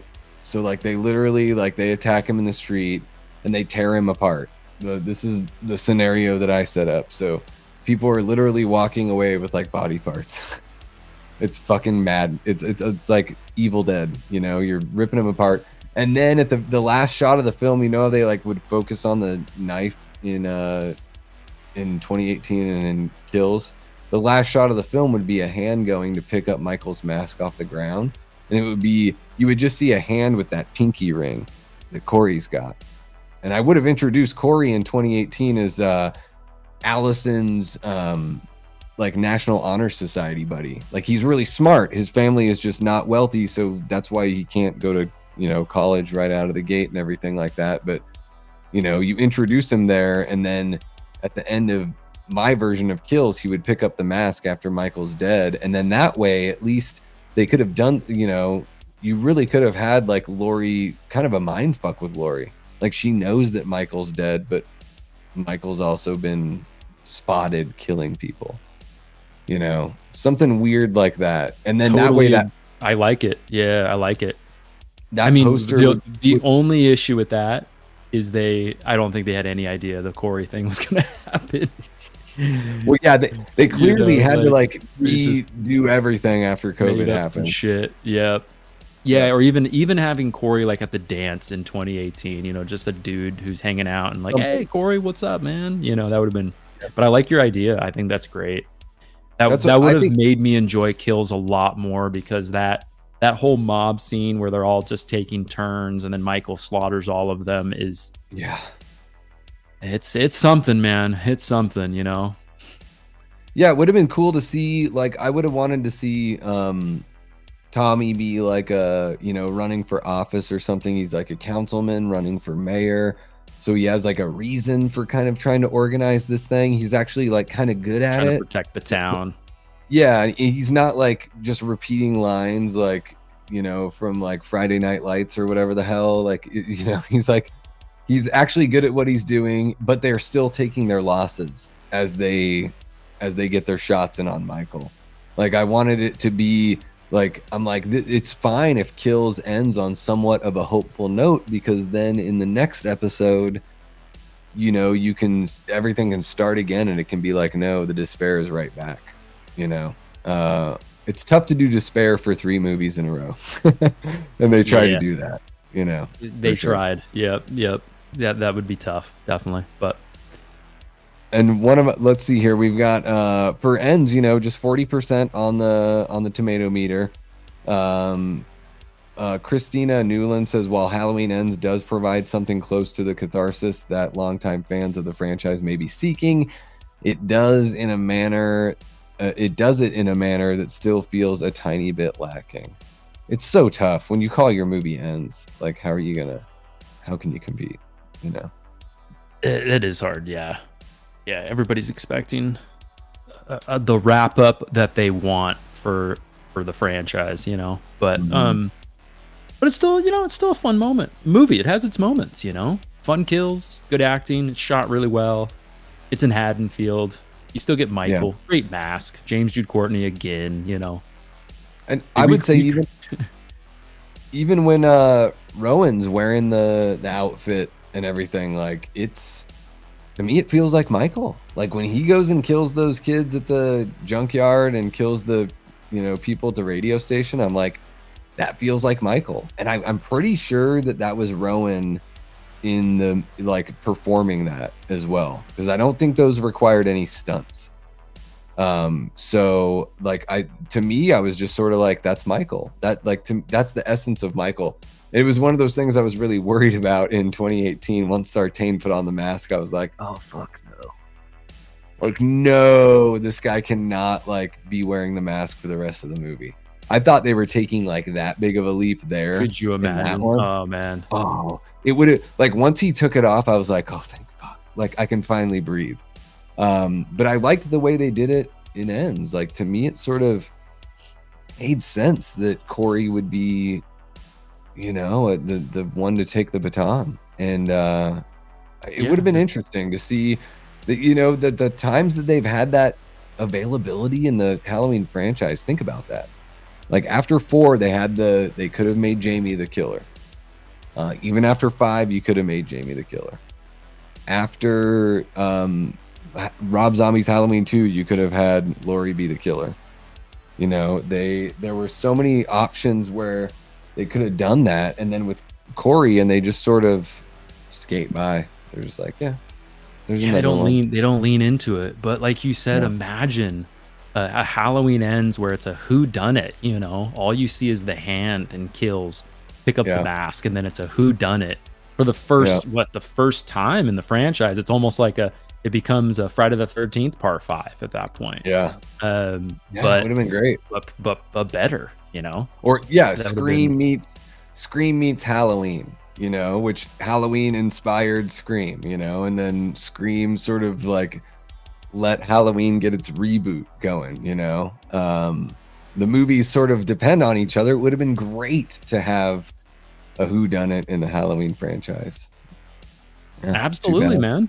100%. It's too bad. I tried to look for, let me see, there was one, we were talking about Resurrection. I was trying to find a good review for it. These aren't too glowing, but one positive review says, it's a ridiculous, absurd slasher film with a concept that is so bad that it's undoubtedly good and makes for some wicked entertainment.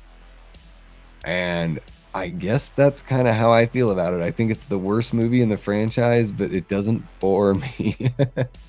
Like Halloween 5 bores me. Halloween Resurrection doesn't bore me. I don't That's know. actually exactly what I say when I review the franchise too, is that Halloween 5 is just bland. Yeah. It's just bland. Like at least Ends does some things. At least Resurrection try. Do you ever wish that Resurrection, I know this is weird for Halloween, but if Resurrection just turned up the notch and just put some steroids into the kills, because the kills are, for a movie that's silly, the kills are mediocre. And I get it, it's Halloween, but Mhm. like they're very mediocre, you know? Yeah, it's like Rosenthal's trying to go back to something like a bit more simple in a way, but Yeah. why? In that You type of know? a movie, Yeah. you know? Right after Steve Miner tried to do it, and it didn't, I don't think it was very successful in H2O, like trying to, oh, we're only like our movie kills as many people as the original film does, and it's like, yeah, but your movie's like not nearly as tense as the original film. And I think with Resurrection, yeah, if they had I would honestly like better kills and just better like stalking scenes. because I don't think the mask is like dreadful. I think the No. score is like pretty all right for Resurrection. But yeah, it's I don't know. I watched that interview where Katie Sackhoff, is that her name? The chick from Sounds about right. The blonde girl. yeah. She was in Battlestar Galactica, the remake of that. She like hardly like she does a review, like she does like kind of a watch along review of the film because she doesn't really remember any of it. And it's really interesting to listen to her thoughts on the film. It gave me a totally different perspective of the whole Yeah. thing. And I'm like, there are certain things about it I really enjoy. Like, you know, I do think the music is good. I think you know, I'll give a little props to the Peeping Tom kill because I'm a big fan of that film. Um, yeah, this movie, The peeping Tom kill, is that through the mirror? That one? that's the one that's through the with the tripod on Oh, the yeah, camera. Where the the guy, cameraman gets the killed. little Yeah, the guy that because works he's on the got Dangertainment crew. Yep. yeah, because he does this whole like, you know, like high angles, exciting, low angles, exciting. Scary. Yeah, yeah, it's scary. Yeah, and yeah, it's totally like I think in Peeping Tom he's got like a knife at the end of one of the tripod legs, and uh, and if you haven't seen Peeping Tom, No. it's It's a slasher? holy shit. Yeah, I mean, I would say it came out the same year that Psycho came out. It was like 61. Oh, damn. Okay.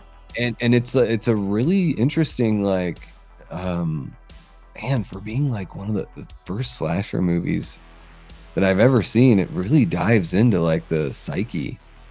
So it gets right into it. It doesn't just do the Mario Bava people are killing people and you don't really know, like there's like surface level soap opera intentions, which the Italian films are like so well known for. In Peeping Tom, it's way more interesting, and like you feel bad, like you relate with the killer and feel bad for him, and yeah, pretty interesting stuff for sure.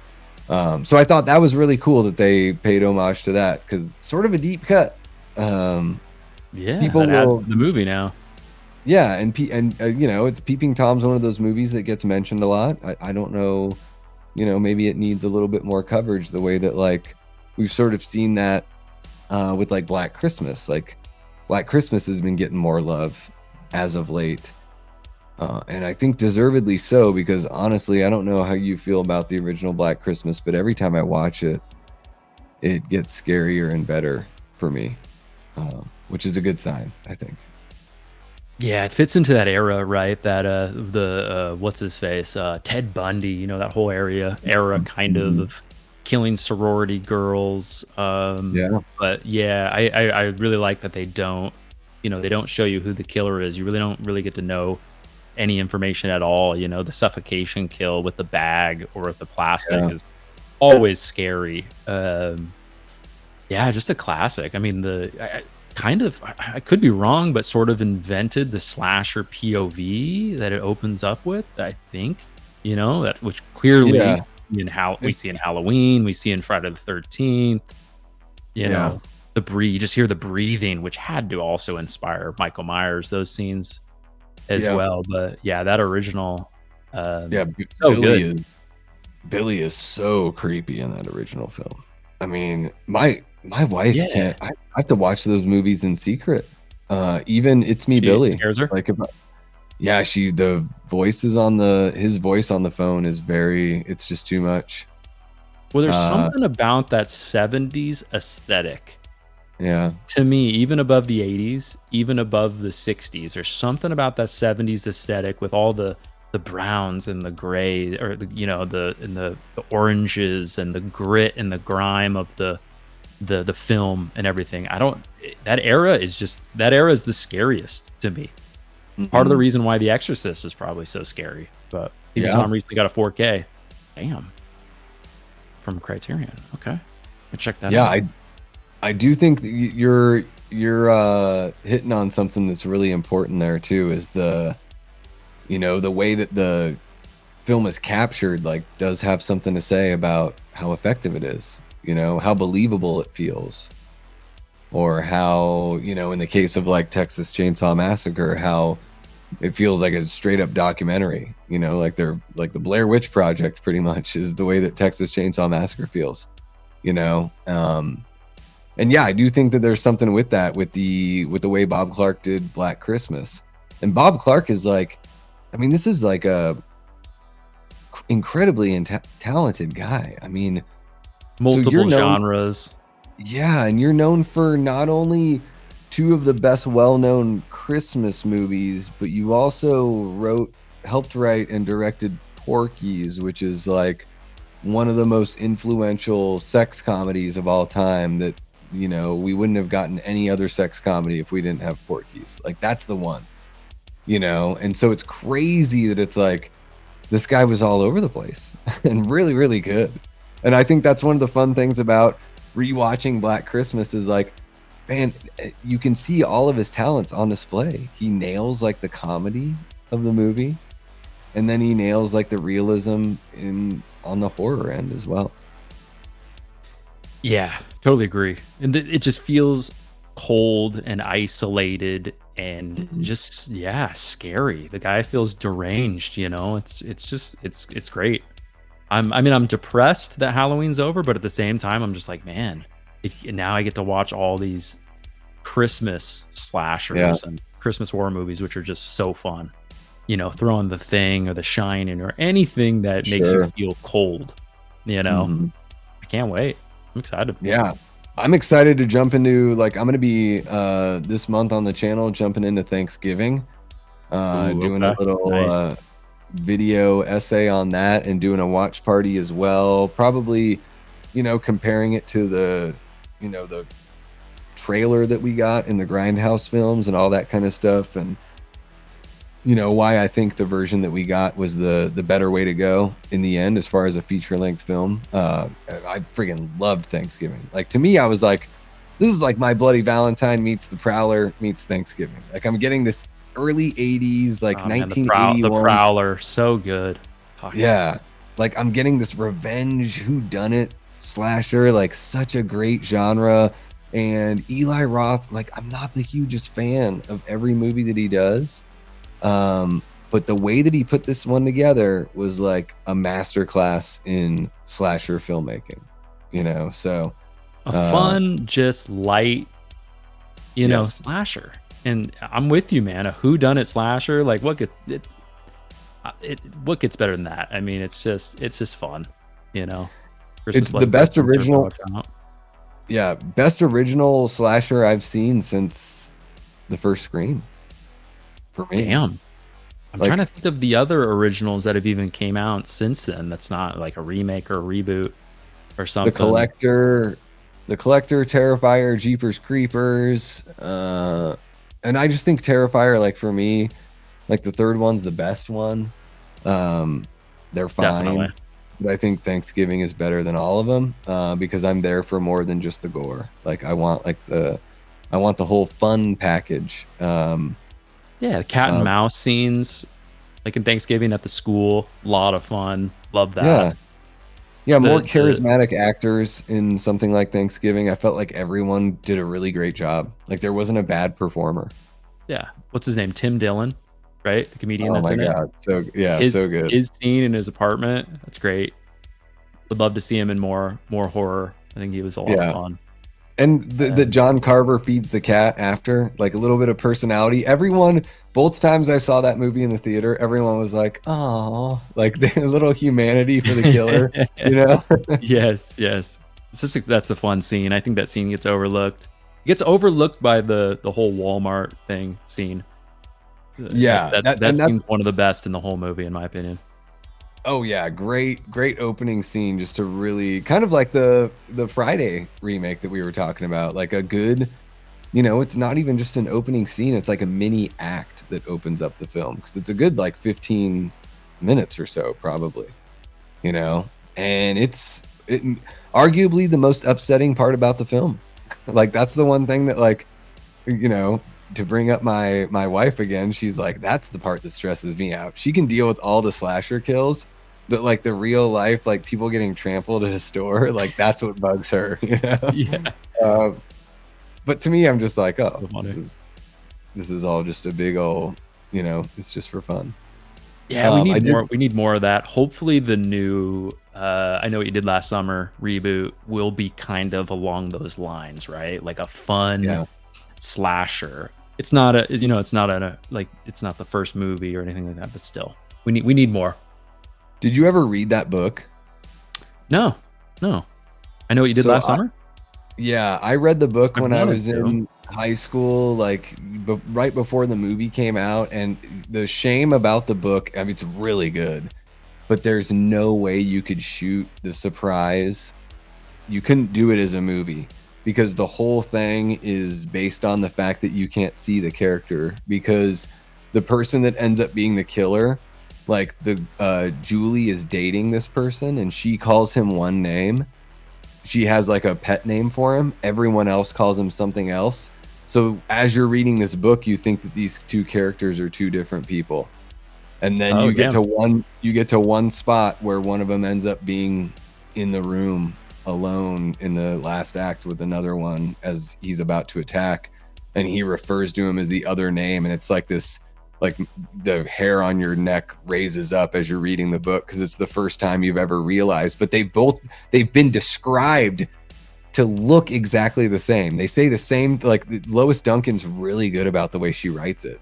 Because after the reveal, you're like, oh, she was like kind of trying to give it away. It was like really like inventive. And so I totally know why they went the way they went with the slasher. Like you have to reinvent it in a way that's totally different. And yeah, I think they can do, I Know What You Did Last Summer. I think a good legacy sequel, like I think they could do it. You know, they did it with Scream. To me, Scream 5 and 6 are sort of like, but they're not bad, you know. Yeah, I wouldn't say especially they're bad. 5. Especially Yeah. 5 to me. Like, imagine if somebody came to you, Davey, and they were like, "Hey, we want you to direct Scream, motherfucking Scream." You're like, "Holy shit! One of the biggest, Yeah. greatest slasher franchises ever." Yeah. Okay, and then you sit down and you say to yourself, how do I want to do the end? Oh, let's do it at Stu's house. Okay, that's already been done. Yeah. And then just so many things, you know what I mean? It's like that's what you came up with when somebody was like, here's here's the keys to this insane, awesome, cool franchise. And you're just gonna like redo. And I get how that's meta and all that, but still, you're just gonna redo all that stuff. It's just, yeah. Yeah, and I think that movie, man. I could talk about that Yeah. movie for a while. I called it like from the first or second scene. I was like, oh, I've got the feel. Like I've never been able to do that. Like first time watching the movies, but first time watching Scream 5, I was like, I think the killers are this person and this person, and I was And you right. nailed it. And that sucks. And That like does suck. that sucks. And then also when you like rewatch it a couple times and you're like, wait a minute, so like Dewey got picked up and gutted by some like 85-pound like 15-year-old shit. And you know, of course there's the problem with Chad, like even in part 6 it's even worse. I love Chad as a character, but quit stabbing him 50 times. And people say, "Oh no, he's just like the new Dewey." And it's like, what do you mean? That never like Dewey got stabbed, but he never got. He wasn't a pincushion by two ghost faces in the movie. Like, he got stabbed twice in each movie. He got stabbed once.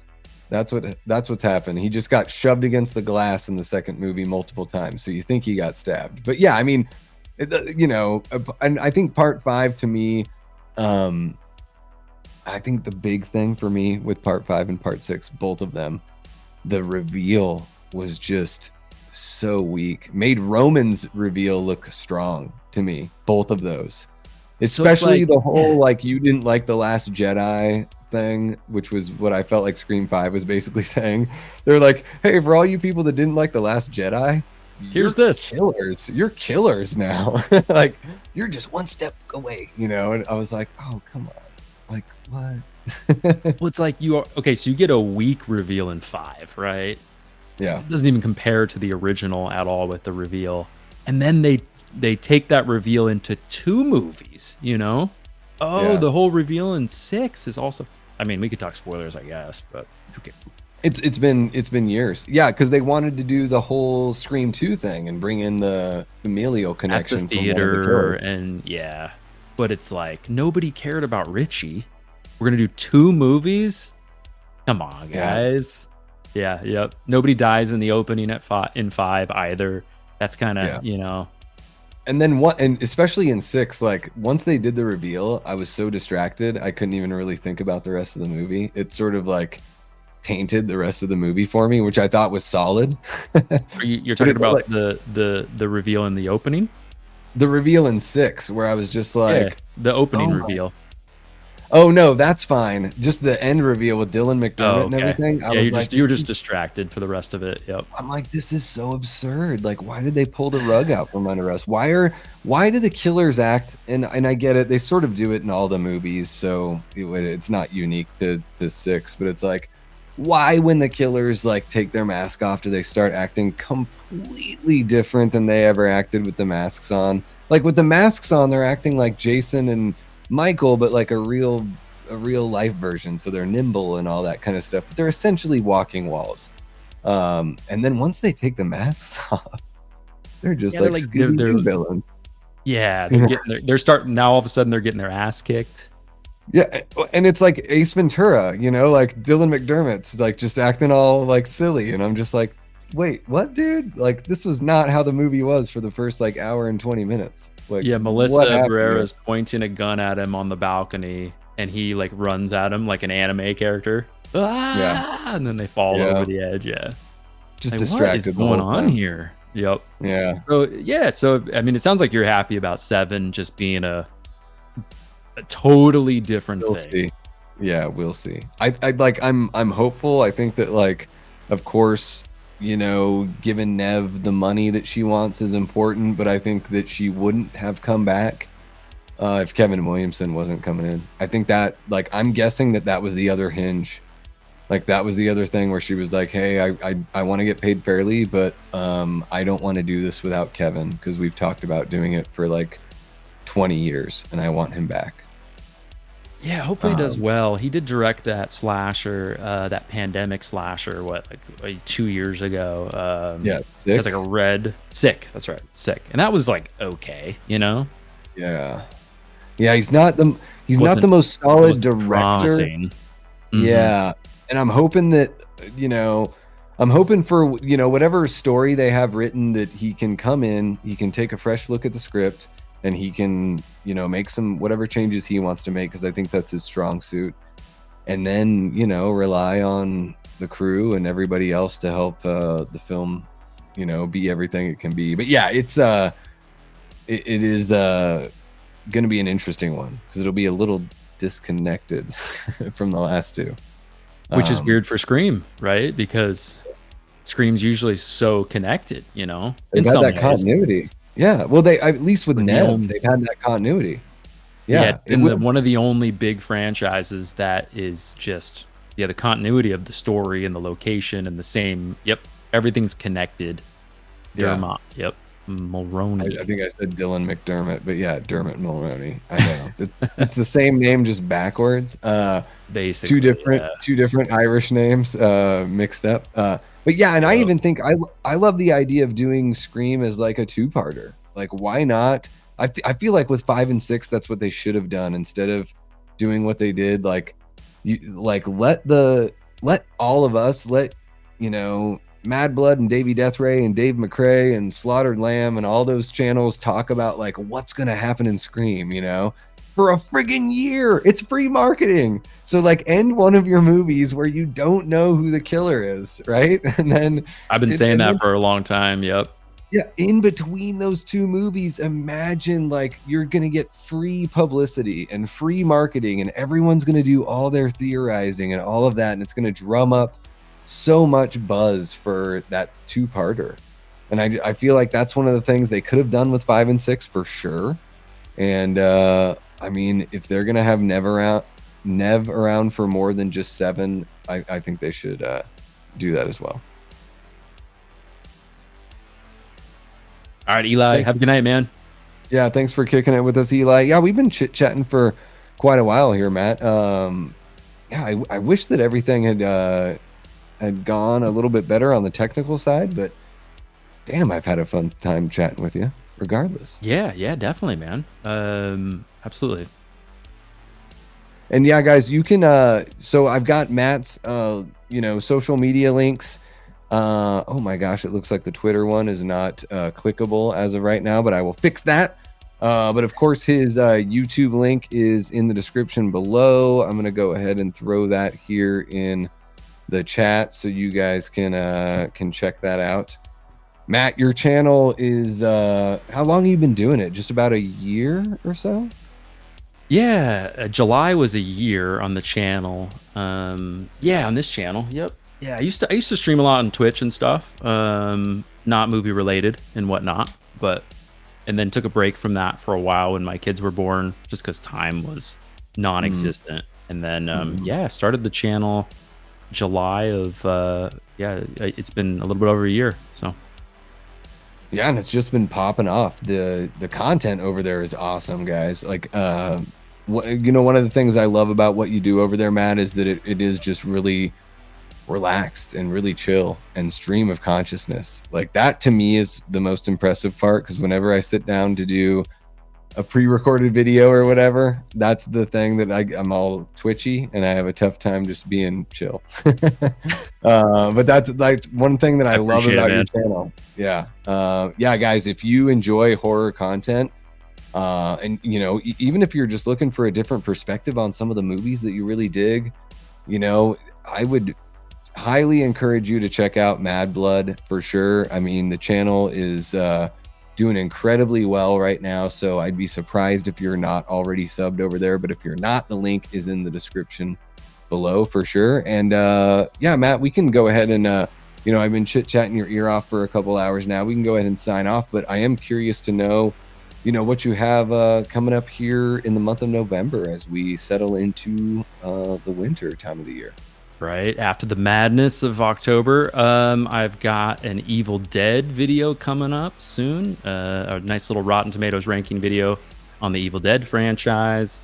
I'll be covering Halloween or Thanksgiving a bit coming up. I'm actually going to dive into the Paranormal Activity franchise a bit, but yeah, just a little bit of that. The Terminator franchise coming up too, which is going to be a lot of fun. It'll be a good time. That's been delayed because I had to wait for this guy. Terminator 3, which I have never seen and is like impossible to find on streaming. So it's okay. It's got some really fun stuff going for it. It's a good bubblegum, good popcorn action flick. It's not, nowhere near the first two, but fun for sure. Yeah. Yeah, that sounds great. I'm a huge, I love especially the first Terminator. I mean, and who doesn't love T2, but there's something about the first one that is just extra special to me. It just feels like it's got that Carpenter influence, a little bit here and there. Yeah, the first one is just, I still need to think about it, but it might be my favorite in the franchise. The first one, it's just so good and gritty, and it's like a slasher. It's just so fun. It's easily my favorite in the whole series. Easily. Michael Biehn is great. Is it? Yeah. Easily your favorite. I understand it, man. It's so good.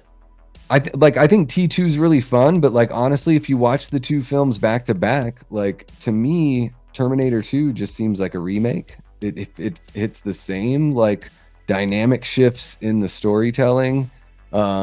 Exposition disseminated during an action scene in the first act and second act, and I feel like it hits all those points that the first movie hits. It's just a bigger budget version of it, and I think T2 is friggin' great, but I like the noir darkness of the original, and that maybe it's not a slasher the whole entire time, but the first third of the movie certainly feels like a friggin' slasher. And the soundtrack has got that Carpenter feel. The film has that Carpenter feel. There's just something about Terminator. The nightclub scene. I mean, come on. Oh yeah. Yeah. Tech noir, which is the perfect, that's the perfect way to describe the genre. of film. It's so cool that, you know, Cameron found a way to do that. I think that's, to me, the most impressive takeaway from Terminator is that not only Cameron good when he steps into another franchise and like sees where it could go and the fruit that is left on the tree that wasn't picked, but he can see it within his own work. And he's like technology, like as far as the technical aspect of everything goes and pushing film as a medium, I just think he's like, even if he's not one of my favorite, he's not a top 3 director for me. I love a lot of his movies, but man, as far as like talking about how important people are to film, like he's like arguably the most important person to film in a really, really long time. Just And because he's a of, guy who can take any budget and make it feel triple the size, quadruple the yeah, size. You know, like the original Terminator, you're like, they made it for what? Like, holy shit, yeah, crazy. You know, or even Aliens. So yeah. And he, you know, we wouldn't have Photoshop without him. Like, you know, they created Photoshop to do The Abyss and to do Terminator 2. That was why the program was created. Now you and I can make goofy faces and delete the backgrounds. But originally it was made to make gel-like creatures look real in a photo reel in a film. And so it's like those are the things that like sort of can get glossed over from time to time. But yeah, that sounds exciting, man. I'm really excited to listen to your thoughts on the Terminator films for sure, especially after, you know, if you've never seen 3. I want to know what you think about that one for sure.